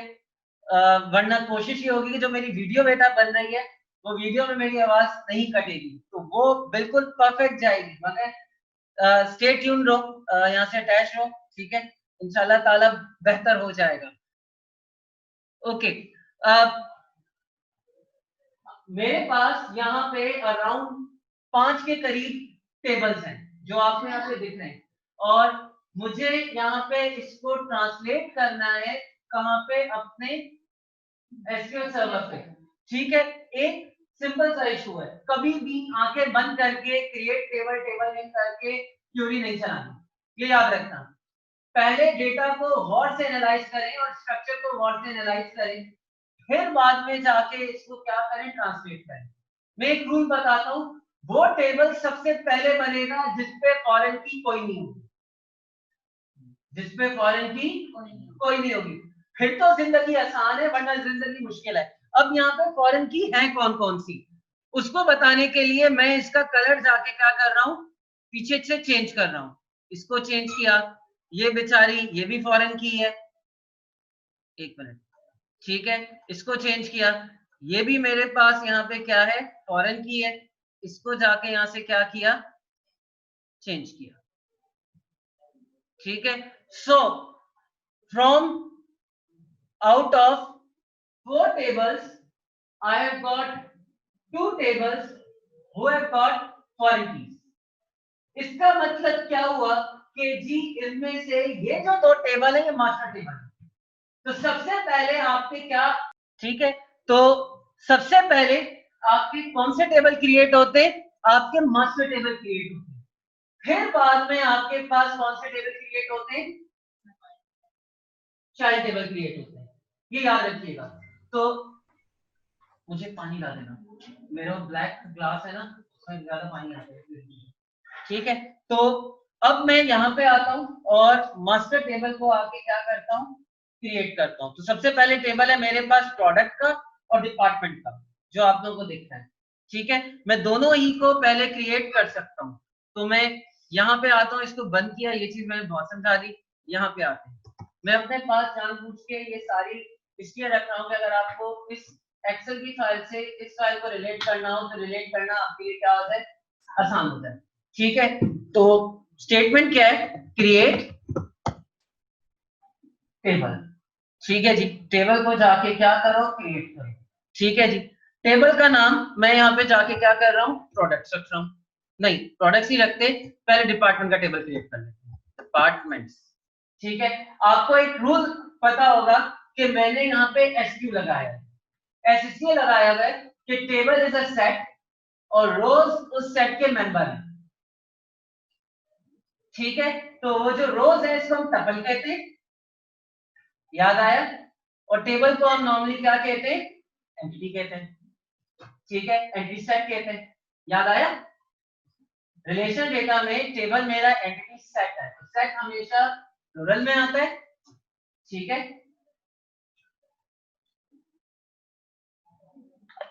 और इस वजह से टेबल का नाम हमने डिपार्टमेंट्स रखा है। और आप लोग में से बहुत सारे लोग एमबीसी फ्रेमवर्क पे काम कर चुके हैं, कुछ ने एलिफेंट मॉडल पे काम किया, कुछ ने एमपी फ्रेमवर्क पे काम किया है।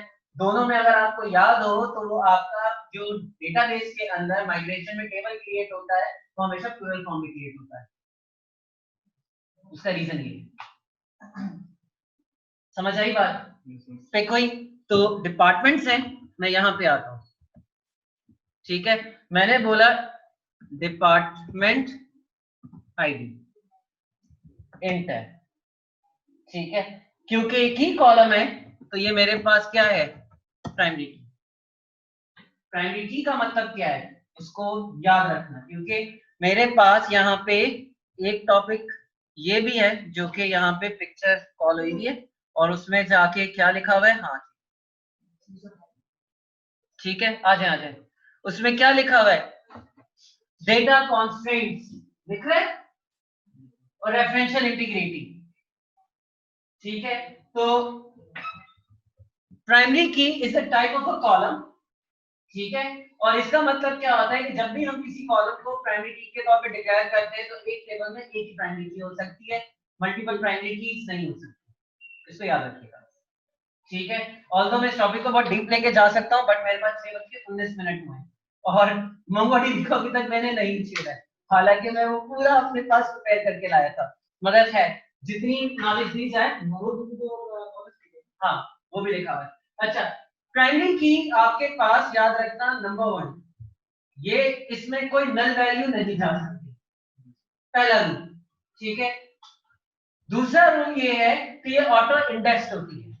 क्या होती है, ऑटो इंडेक्स होती है, यानी अपनी इंडेक्सिंग को ये खुद मेंटेन करती है। एसक्यूएल सर्वर में या किसी भी डेटाबेस में आपके पास दो किस्म की इंडेक्सिंग होती है। ठीक है, एक आपके पास फिजिकल इंडेक्सिंग होती है और एक आपके पास लॉजिकल इंडेक्सिंग होती है। ठीक है, मैं बी ट्री के कॉन्सेप्ट में जाना नहीं चाहता, मैं पेजिनेशन के कॉन्सेप्ट को डीप डाउन लेके जाना नहीं चाहता, क्योंकि अगर मैं वो लेके जाऊंगा तो मेरा काम यहाँ पे बच्चों के फ्यूज आउट करना नहीं, सॉरी पानी वाली बच्चों से परहेज कीजिए। ठीक है, तो मैं इसमें जाना नहीं चाहता, बट ये फिजिकली तौर पे जाके क्या करती है, इंडेक्स करती है। यानी अगर मैं इसको जाके प्राइमरी की मैंने यहाँ पे रखी हुई और मैं पहले 100 पहले एंटर करता हूँ और फिर उसका 99 की वैल्यू एंटर करता हूँ तो ऑटोमेटिकली 99 फर्स्ट आ जाएगी, 100 बाद में आ जाएगी।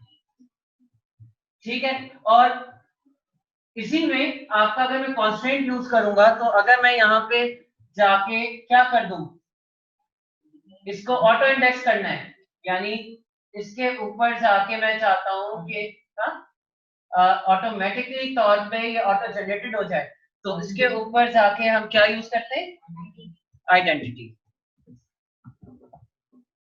आइडेंटिटी, ठीक है, अगर मैं आइडेंटिटी लगाऊंगा तो ये 0 1 2 3 4 करके, सॉरी 1 2 3 4 करके आइडेंटिटी को जनरेट करें। मगर एक और तरीका भी होता है।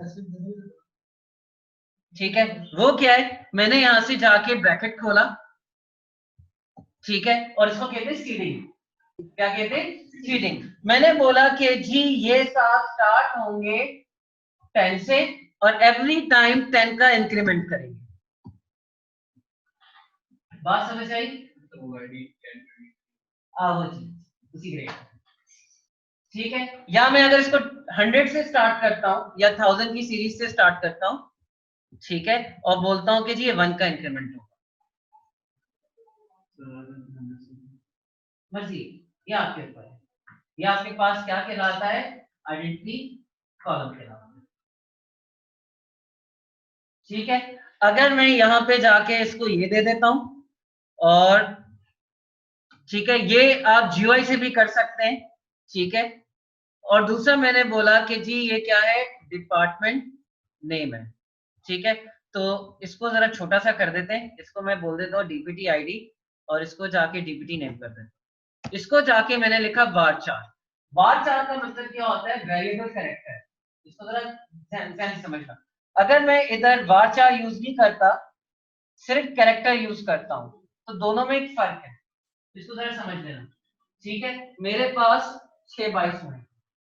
ठीक है, तो कैरेक्टर डेटा टाइप देता हूं और मैं बोलता हूं कि जी नाम 20 कैरेक्टर का होना चाहिए। तो इसका मतलब क्या है कि डेटा इंसर्ट करते हुए अगर मैं डिपार्टमेंट का नाम सेव रखता हूं तो 20 में से 6 गए, कितने बचे, 14 खाली प्लेसेस हैं। टोटल 20 लेके जाएगा, मगर खाली प्लेसेस के साथ लेके जाएगा। समझ आ गई बात। मगर अगर इसको मैं var 4 से जाके var 4 कर दूंगा तो क्या काम होगा, अगर मैं सेल्स देखता हूं तो बाकी के 20 कैरेक्टर, सॉरी 16 कैरेक्टर या बचे कुछ आई थिंक 14 कैरेक्टर ऑक्यूपाई नहीं करेगा, सिर्फ 6 कैरेक्टर का स्पेस ऑक्यूपाई करेगा। तो वो जो आपने पीछे 30 MB का स्पेस दिया हुआ है उसको इंटेलिजेंटली आपने यूज करना है। ठीक है, एक और डेटा टाइप होती है जिसको हम कहते हैं nvar4।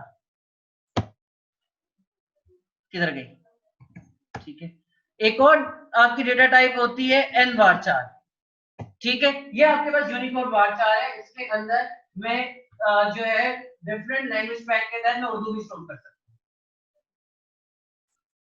ठीक है, जब वो मैं एम्प्लॉय पे आऊंगा तो मैं डेटा टाइप nvar4 रखूंगा। अच्छा, अगर मुझे लाजमी तौर पे डिपार्टमेंट नेम डालना है, लाजमी तौर पे डिपार्टमेंट नेम डालना है, तो उससे आगे क्या लिखूंगा, नॉट नल। इसका मतलब क्या है कि ये अब नल नहीं जा सकता, इसमें डेटा देना मेरे लिए लाजमी है। ये क्या कहलाता है, कॉन्स्टेंट कहलाता है।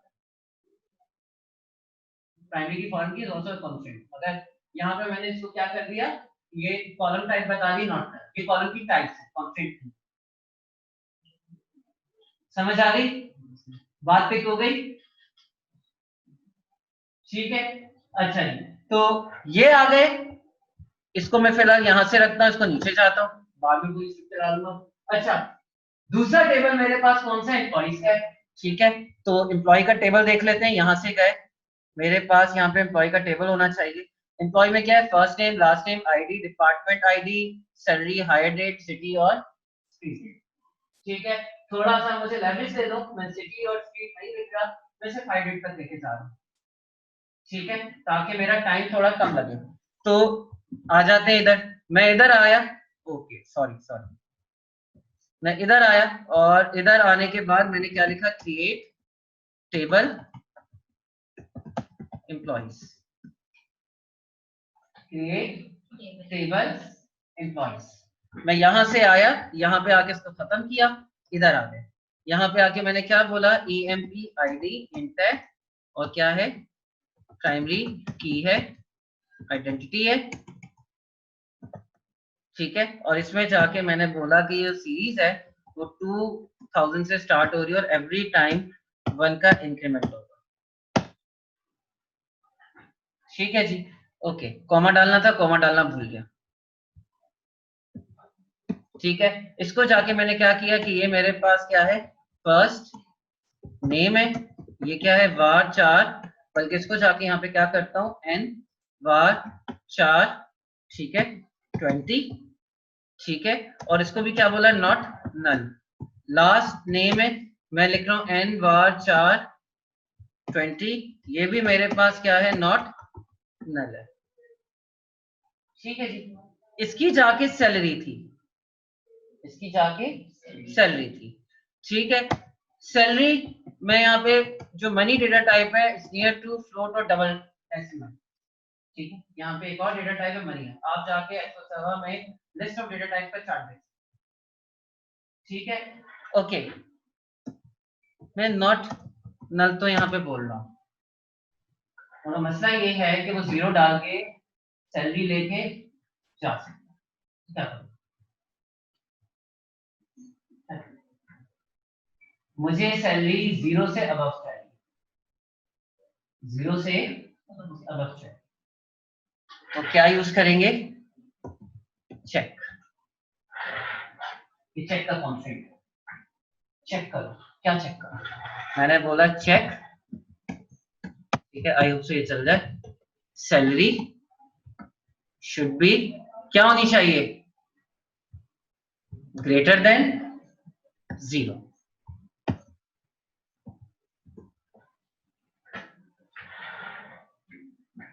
अब एक, हाँ इसको सैलरी 0 देगा, निकाल दे।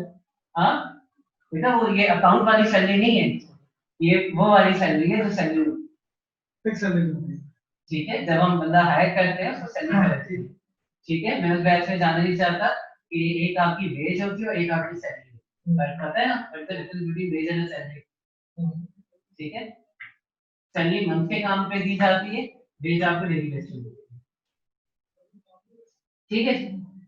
तो ये चेक का कांस्टेंट है, तो एक कांस्टेंट पूरा हो गया। अच्छा, हाई डेट ले लेते हैं,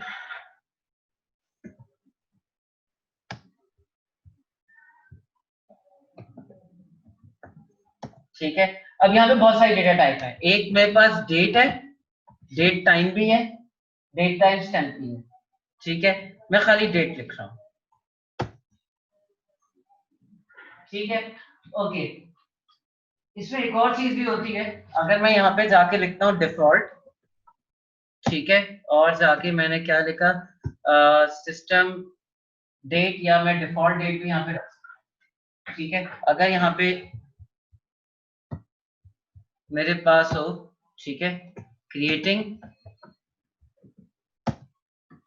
default column in SQL server, ठीक है। डिफॉल्ट डेट कॉलम लिख देते हैं, date column in SQL server, ये होना चाहिए,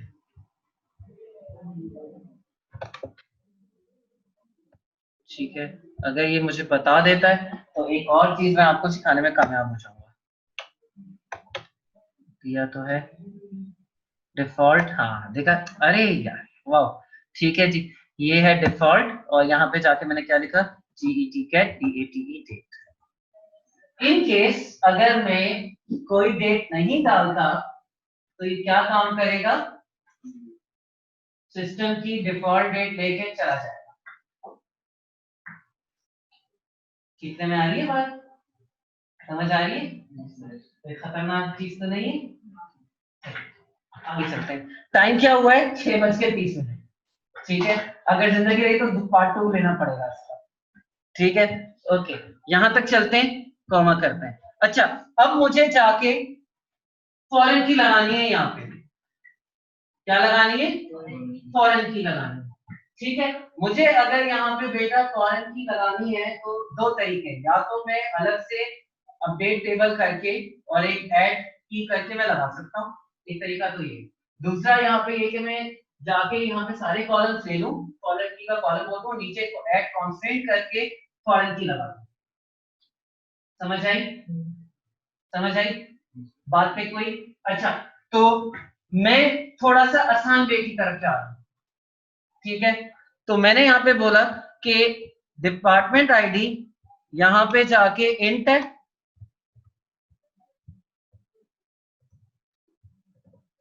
ओह कॉपी नहीं हुआ, हो जाना चाहिए था, यहां तक तो सही है, ठीक है। क्या है, FOREIGN फॉरेन की, क्या है, रेफरेंसेस, ठीक है, डिपार्टमेंट का टेबल है, ठीक है, और DPT आईडी है। ये एक तरीका है। एसक्यूएल सर्वर में बड़ी आसानी से इस तरीके से फॉरेन की लग जाती है। अगर मैंने ये फॉरेन की यहाँ पे लगा दी है तो इसका मतलब ये है कि मैं वो डिपार्टमेंट यहाँ पे ऐड नहीं कर सकता, या ये कि मैं एम्प्लॉय को उस डिपार्टमेंट में ऐड नहीं कर सकता जो यहाँ पे एग्जिस्टिंग है। इसको कहते हैं रेफरेंशियल इंटीग्रेशन।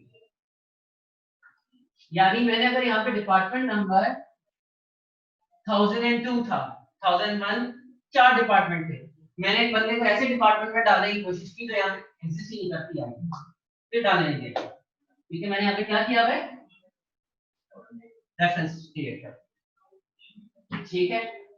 मगर इस सूरत में ये याद रखना, ये कौन सी रिलेशनशिप बनेगी, इस सूरत में ये कौन सी रिलेशनशिप बनेगी, ये 1 to many की रिलेशनशिप बनेगी, ये याद रखना। कौन सी बनेगी, 1 to many। हाँ, अगर मैं बोलता हूँ कि नहीं जी सिनेरियो है, मैं बात कर रहा हूं सिनेरियो की, मैंने बोला कि जी मेरे पास सब इंटर में तो होंगे, कुछ बीकॉम के भी होंगे, हैं? ओके, एक स्टूडेंट आईडी होती है, एग्जामिनेशन आईडी होती है, जिसको हम बीकॉम वाले कहते थे एग्जामिनेशन रजिस्ट्रेशन नंबर। एक बंदे का एक ही हो सकता है, तो ये कौन सी रिलेशनशिप हो गई, 1 to 1 हो गई। अगर 1 to 1 रिलेशनशिप बनानी है तो यहां पे मैं जाके क्या यूज कर लूंगा, यूनिक यूज कर लूंगा। इसका मतलब क्या है कि इस कॉलम में एक फॉरेन की दूसरी दफा रिपीट नहीं हो सकती, नंबर 1। तो फिर यूनिक की में और फॉरेन की में फर्क क्या हुआ, सॉरी यूनिक में और इस फॉरेन की के कांस्टेंट, प्राइमरी की के कांस्टेंट का फर्क क्या हुआ, प्राइमरी की भी रिपीट नहीं हो सकती, यूनिक की भी रिपीट नहीं हो सकती। फर्क यह है कि यूनिक की में एक एम्प्टी डेटा आ सकता है और ऑटो इंडेक्स नहीं।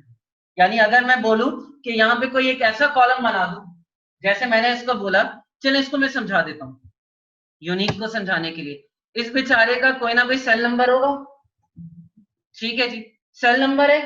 अब मैं यहाँ पे जाके कैरेक्टर डेटा टाइप यूज कर रहा हूँ, कितने कैरेक्टर्स होते हैं, आई होप सो देख लेना, मान ले आओ कि 12 कैरेक्टर का नंबर है हमारे पास, ठीक है, 12 कैरेक्टर, नॉट नल यूनिक।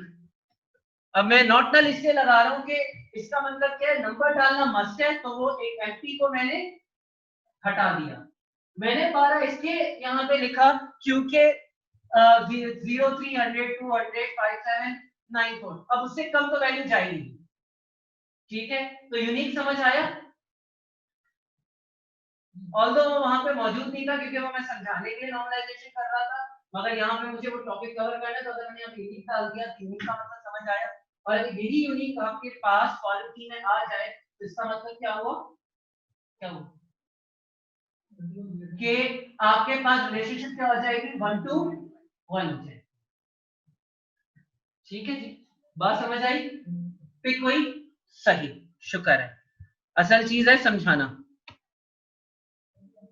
ठीक है जी। मैं यहाँ पे आगे, मैं अगर इसको क्रिएट करूंगा तो ये क्रिएट हो जाएगा और आगे मुझे जाके क्या कर देगा, हेल्प आउट कर देगा।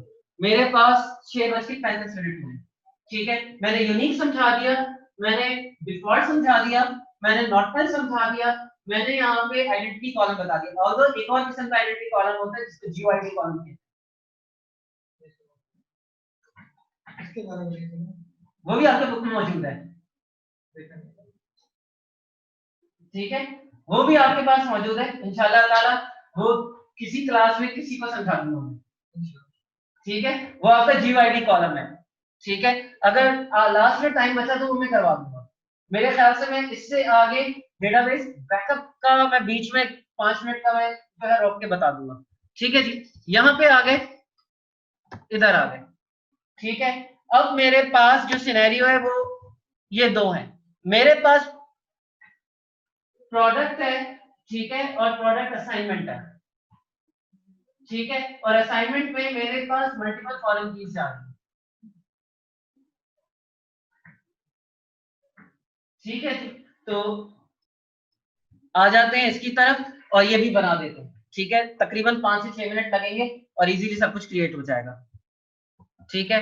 तो यहां पे आते हैं, मैंने जाके बोला क्रिएट टेबल, ठीक है, PRODUCTES प्रोडक्ट्स, ठीक है।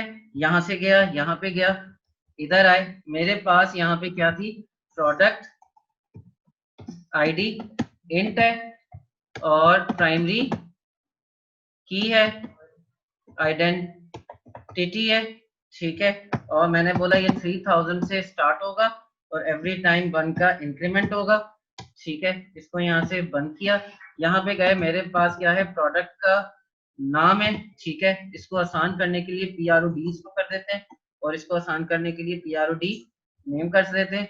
अगेन इट्स एन var 20, ठीक है। और जाके मैं क्या बोल रहा हूँ, नॉट नल कर रहा हूँ, ठीक है।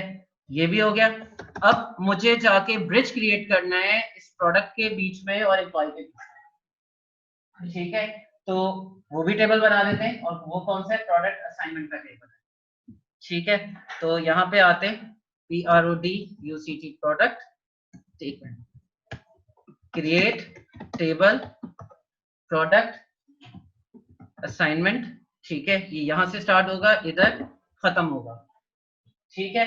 ओके, यहाँ पे जाके मैंने बोला SNO, ठीक है, इंट है, प्राइमरी की है, आइडेंटिटी है, ठीक है, आइडेंटिटी ये है, ठीक है। अच्छा, आइडेंटिटी है, और अगर मैं यहाँ पे जाके बोलता हूँ डिफॉल्ट, हाँ, आइडेंटिटी, ठीक है। अगर मैं ये बोलूंगा तो ये 0 1 2 3 4 से जाके क्या हो जाएगी, क्रिएट हो जाएगी। अच्छा, एक और कॉलम होता है जिसको हम जाके यूनिक आइडेंटिफायर कहते हैं, UNIQUE, यूनिक, अल्लाह करे दे, आइडेंटिफायर,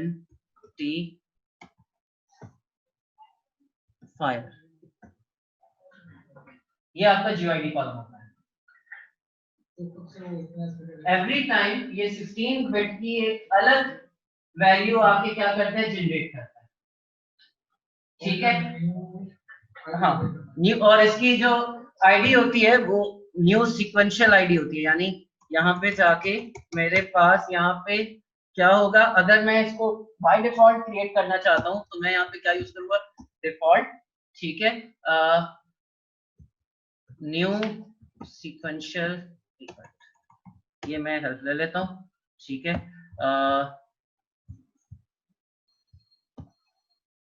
यूनिक आइडेंटिफायर इन SQL, ठीक है। ये आपकी एक डेटा टाइप है, ठीक है। ये भी आपके बुक में मौजूद है, ये याद रखना, ये भी आपके बुक में मौजूद है, ये बुक से अलग नहीं है, ठीक है। मगर इन साहब ने मुझे उल्लू बनाया, बड़ा मजा आया, सही जगह से मैं क्लिक करता तो ये आ जाता। माइक्रोसॉफ्ट की डॉक्यूमेंटेशन ज्यादा अच्छी होती है, और इसमें जो है पढ़ाते हुए टीचर फंसता नहीं है, ठीक है। आई होप सो इसने बनाई भी हो। ये रहा, न्यू आईडी करके ये बनता है, और अगर मुझे जाके इसका टेबल डिक्लेयर करना हो वो भी मैं बता दूंगा, ठीक है जी। ये न्यू आईडी करके इसमें वैल्यू आती है, और कैसे आती है इसको समझ लो, ठीक है। मैं यहाँ पे जाके कोई काम नहीं कर रहा, 6:40 हुए, ठीक है। अगर मैं जाके बोलता हूँ यहाँ पे डिक्लेयर, ठीक है, डिक्लेयर का कीवर्ड पता है ना, मैं वेरिएबल बना रहा हूँ अपने SQL सर्वर में, ठीक है जी, @ID, ठीक है। और जाके मैंने क्या बोला, यूनिक, ठीक है, QUE, यूनिक आइडेंटिफायर, ठीक है। मैंने बोला ये यूनिक आइडेंटिफायर को डिक्लेयर करो, ठीक है। यहाँ पे जाके मैं क्या करता हूँ, सेट करो @ID, ठीक है, is equal to new ID. अब बताया ना डैश का बच्चा, ठीक है जी। ये यहाँ पे गए, और इसको जाके मैंने क्या किया, सेलेक्ट किया @ID, तो आपको वेरी मच आइडिया हो जाएगा what I am talking about. F5 run हो जाए, आ गया, समझ आ गया।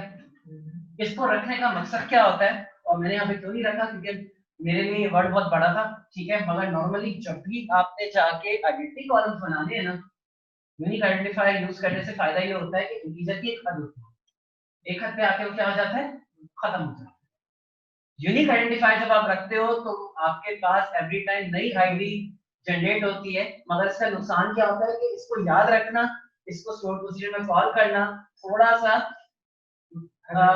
मेंटली तौर पे आपको जो है वो 100% क्या होना चाहिए, हाजिर होना चाहिए। मगर असल तरीका कार क्या है, यही है।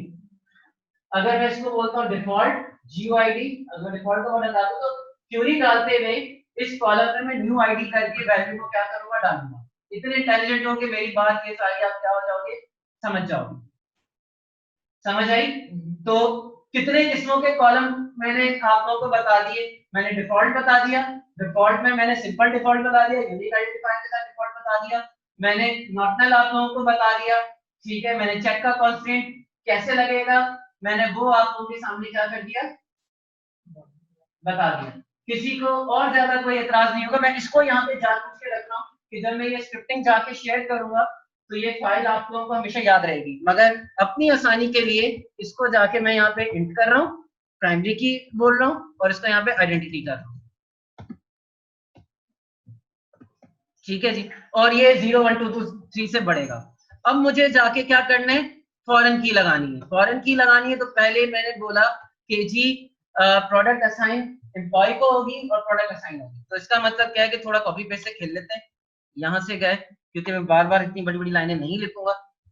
इधर आए, इधर पेस्ट किया, मेरे पास यहाँ पे क्या है, EMP ID रेफरेंस एम्प्लॉइज, और ये किससे रेफरेंस होगा, EMP ID से होगा, EMP ID से होगा। आई होप सो ये होना चाहिए EMP। हाँ पहले से लगी हुई है, थोड़ा सा जज्बाती हो गया। ठीक है, इसी तरीके से इसको जाके यहाँ से कॉपी किया, यहाँ पे जाके मैंने कॉमा लगाया, यहाँ पे जाके इसको पेस्ट किया, ये यहाँ पे जाके PROD ID होगा, दैट इज PROD ID। ठीक है, ये है मेरा प्रोडक्ट्स का टेबल। ठीक है जी, ये मैंने बोला PROD ID, और ये मेरे पास किसका टेबल है, प्रोडक्ट्स का टेबल, PRODUTS प्रोडक्ट्स। ठीक है जी, ये सारा मेरे पास एक डेटाबेस बन गया। ठीक है, क्वेरी को एग्जीक्यूट कर दें, इजाजत है, अल्लाह करे कुछ भी गलत ना हो। ठीक है, फिर बाद में थोड़ा सा एक डमी डेटा इंसर्ट कर देते हैं। ठीक है, एग्जीक्यूट, टेबल आ गए, सारे टेबल आ गए। इसको जाके यहां से आते हैं, इसको जाके यहां से जाके क्या करते हैं, रिफ्रेश करते हैं। रिफ्रेश है यहाँ पे कहीं दिया हुआ, ये रहा, रिफ्रेश करते हैं, ये सारे रिफ्रेश हो गया। मेरे पास कौन सा डेटाबेस था, सेमिनार डेटा था, सेमिनार डेटा में आए, ये मेरे पास टेबल्स आ गए, टेबल्स आ गए। ठीक है, मैं यहाँ पे आता हूँ, न्यू डेटाबेस डायग्राम की तरफ आता हूँ, इसको यस किया। ठीक है, इन सारे टेबल्स को मैंने जाके यहाँ पे कॉल कर दिया। ठीक है जी, तो ये सारे रिलेशनशिप के साथ मुझे जाके दे दें, इसको क्लोज किया, देख लो 1 to many की रिलेशनशिप है, एक एम्प्लॉय है, डिपार्टमेंट है, प्रोडक्ट असाइनमेंट है, दोनों में सही बात समझ आई? कोई ठीक है, कोई मसला तो नहीं है? ठीक है, तो 6:45 हुए। ठीक है, एक डमी डेटा डाल के देखें। अच्छा, अगर यही काम आप लोगों को किसमें करना पड़े, MySQL के ऊपर करना पड़े, तो MySQL के क्या होते हैं, डेटाबेस इंजन होते हैं। ठीक है, डिफॉल्ट इंजन होता है MyIASM का, जो कि प्राइमरी की फॉरेन की को सपोर्ट नहीं करता। ठीक है, just for your all knowledge, अल्लाह करे मेरे पास PHP MyAdmin खुला हो, नहीं खुला हो। ठीक है, अल्लाह करे मेरे पास पढ़ाई के लिए जो चीज है वो खुली हुई हो। ठीक है, हो रनिंग आउट ऑफ टाइम, ये बता देगा। ठीक है, आई होप सो ये यहाँ पे ये मौजूद है, आई होप सो मैंने यहाँ पे बना के रखा फॉरेन की। इसको जरा कौन से देख ले रहा हूँ, मैंने जानबूझ के इसी यहाँ पे रखा हुआ है ताकि आप लोगों को पढ़ाई पे समझ आ जाए। कंट्रोल प्लस प्लस, एक मिनट, प्लस मुझे करना हो तो नहीं आ गया, कोई बोलो। वॉइस है, एन वार 4 और वार 4 में डिफरेंस क्या है, अभी मैं बताता हूँ बेटा। एन वार 4 में आपके पास यूनिकोड कैरेक्टर्स आप रख सकते हो, ठीक है, मैं अभी अगर इसमें उर्दू डालूंगा तो मैं उर्दू डाल के भी बता सकता हूँ। ठीक है, आई होप सो मेरे पास उर्दू का पैक इंस्टॉल है। ठीक है, varchar में आपके पास जो की पैक है नॉर्मली इंग्लिश ही आप जाके स्टोर कर सकते हो। आजकल अब nvarchar यूज होता है, varchar बहुत कम यूज होता है। ठीक है, मगर अक्सर जगहों पे आपके पास nvarchar की फ्रीडम मौजूद नहीं होती। ठीक है, ये हिस्सा आप जरा देख लो, ये एक्चुअल बताने का हिस्सा है। और भाई कोई आ गया,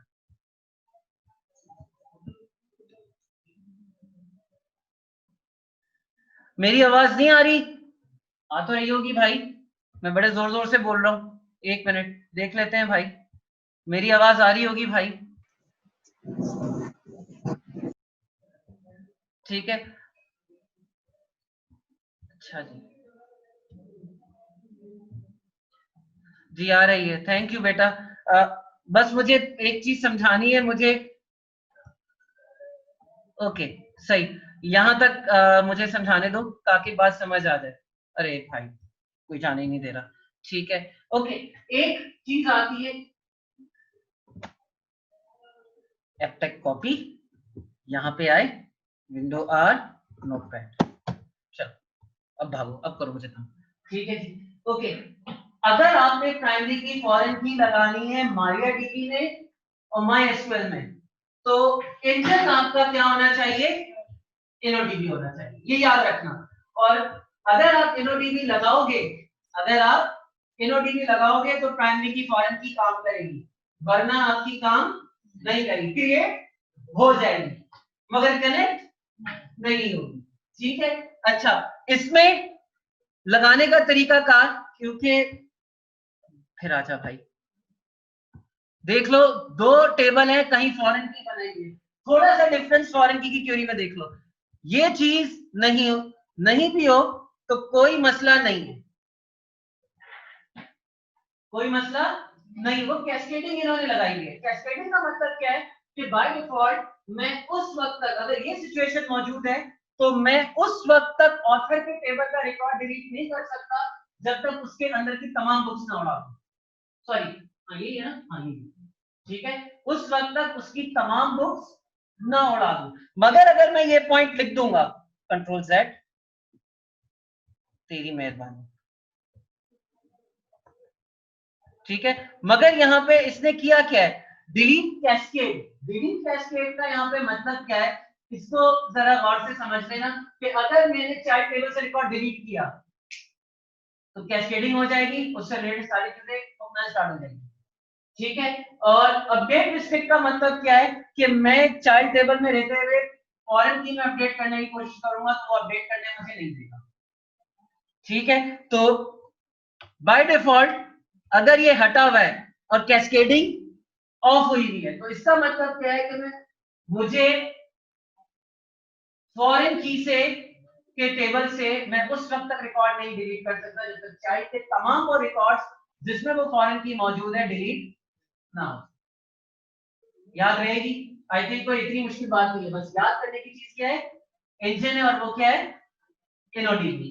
एसक्यूएल सर्वर में इस किस्म की कोई प्रॉब्लम नहीं है क्योंकि माई एसक्यूएल में 4-5 किस्म के इंजन हैं। ठीक है, जो कि ट्रांजैक्शनल इंजन है, कोई आपका इनोडीबी है, कोई माई एसएम है जो सबसे सस्ता तरीके इंजन है। ठीक है, इसके अलावा एक ब्लैक होल है जिसमें आप डेटा डाल सकते हो, डेटा नहीं निकाल सकते, सिर्फ आप टेस्टिंग पर्पस के लिए उसको यूज कर सकते हो। ठीक है, यहां तक आ गए? अब कितना टाइम है? 10 मिनट। ठीक है, अब मेरे पास एक टॉपिक बचा है और वो बैकअप का है। एक टॉपिक बचा है, वो बैकअप का है। ठीक है, डेटा डाल के आप लोग चेक कर लोगे और ज्वाइंट क्यूरी चला लोगे, कोई मसला तो नहीं है। ठीक है, तो बैकअप एक्चुअली समझा देता हूँ। मैंने एक चीज आप लोगों को एक्चुअली समझाई, और वो क्या समझाई कि आप अपने डेटाबेस के साइज को कैसे हैंडल कर सकते हो। आप अपने यूजर पे डिप्लॉयमेंट पे लेके जाओगे तो आपने जाके उसको एडमिन अकाउंट नहीं पकड़ाना, आपने कमाना भी है, तो आप यूजर अकाउंट से उसको क्या करोगे, डेटाबेस चला के। समझ आई बात? पे कोई? ठीक है जी, तो मेरे पास 5 मिनट है। मुझे अगर किसी इसी डेटाबेस को अगर मैं बैकअप पे लेना चाहता हूं, मैं राइट क्लिक करूंगा, टास्क पे जाऊंगा, ठीक है, यहां पे जाके, नहीं, यहाँ पे था तो सही, task task task task task task, हाँ श्रिंक तो आपके पास वो डेटाबेस को श्रिंक करता है, ये रहा बैकअप, सॉरी मुझे नजर नहीं आता। ठीक है, ओके। दो किस्म के बैकअप होते हैं, हॉट बैकअप होता है, कोल्ड बैकअप होता है। हॉट बैकअप का मतलब क्या होता है कि जी चलते हुए डेटाबेस से मैं बैकअप निकालूं। कोल्ड बैकअप का मतलब क्या है कि डेटाबेस स्टॉप करूं, इस फाइल को राइट क्लिक करके डिटैच करूं, डिटैच करके कहीं उठा के रख दूं, उसकी कॉपी बना के रख दूं और वापस उसको अटैच कर दूं। ठीक है, वरना बैकअप में ले रहा हूं तो यहाँ पे देखो डेटाबेस का नाम है, बैकअप टाइप क्या हुई हुई है, फुल हुई हुई है।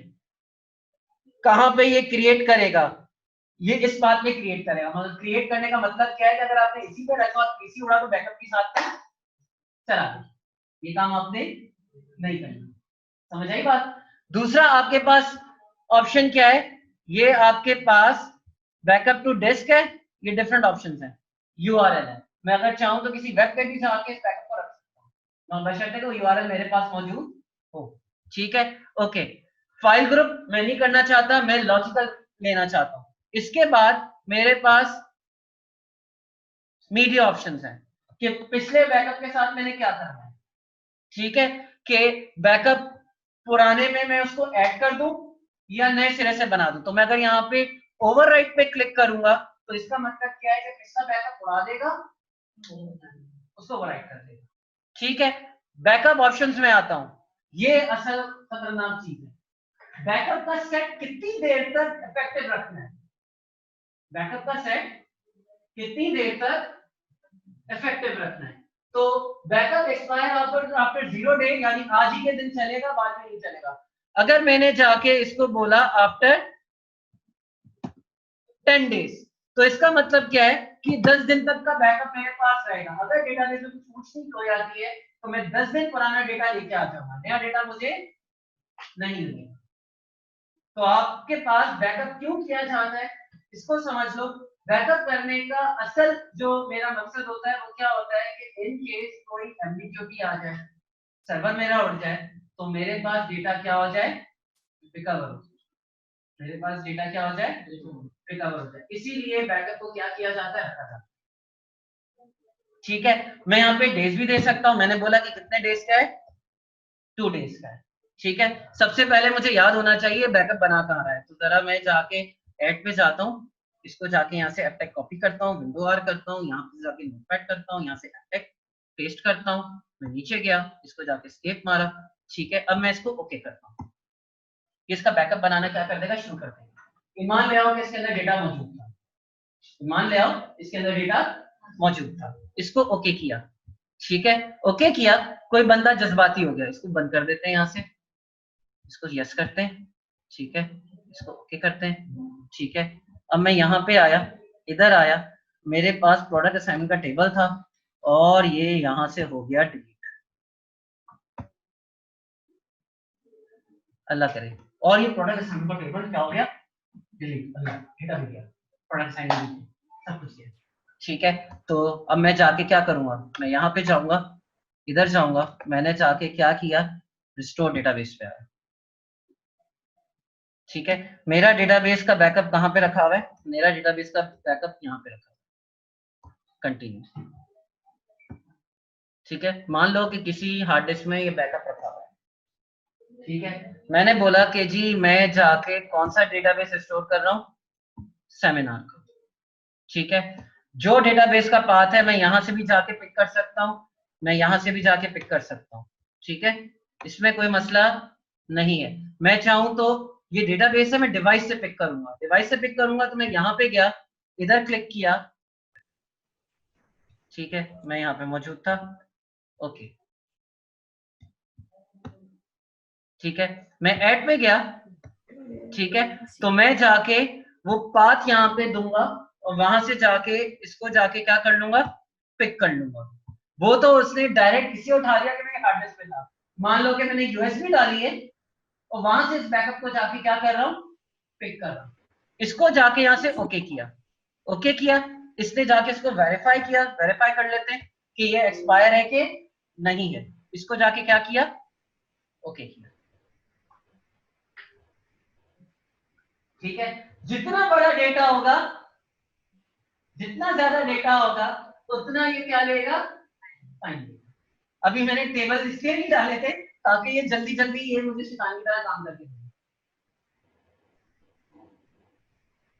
और क्या बोला, फेल्ड, क्यों भाई? हाँ, क्योंकि मैं क्यों फेल है भाई, फेल का रीजन क्या है, वेरीफाई बैकअप, आ जाओ, क्योंकि मैं उसी डेटाबेस से अभी कनेक्टेड हूँ। मुझे जब तक मैं मास्टर में नहीं जाऊंगा वो रिकवर नहीं करेगा। एक मिनट, इसको यहाँ से जाके बंद करते हैं। ओ, अभी बंद भी नहीं होगा, स्टॉप भी नहीं होगा, स्टॉप हो जा, स्टॉप हो जा, बंद करते हैं। ठीक है, मैं अगर इसको जाके यूज मास्टर करूंगा, F5 use master, I hope so ये अब रिकवर कर जाएगा। यहाँ पे गए, ठीक है, और यहाँ पे जाके रिस्टोर पे आए, ठीक है, और यहाँ पे अभी थोड़ा जल्दी जल्दी शैतान वाला काम कर लेते हैं।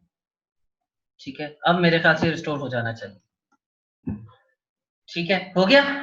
क्यों? क्योंकि वो वहां पे ऑलरेडी डेटाबेस का कनेक्शन बना हुआ था और वो वर्किंग में था। अब देखो, मैं यहाँ पे आया हूँ, इधर आया हूँ, ओके किया है, मेरे पास टेबल ये थे, इसको जाके रिफ्रेश करता हूँ। रिफ्रेश है यहाँ पे कहीं लिखा हुआ है? ठीक है जी, चारों आगे, बैकअप और स्टोर समझ आ गया। ठीक है, तो सवाए मोंगो डीबी के मैंने सब चीजें करा दी। थोड़ा सा मैं जल्दी रहा, मगर उसके लिए सबसे मेरी माजरत है। इंशाल्लाह कभी जिंदा रहा तो मैं मोंगो डीबी भी करा दूंगा। Sir give me the recording video. आपकी बात बेटा सर आंखों पर, मैं सारी वीडियोस दूंगा। ठीक है जी, तो मेरी तरफ से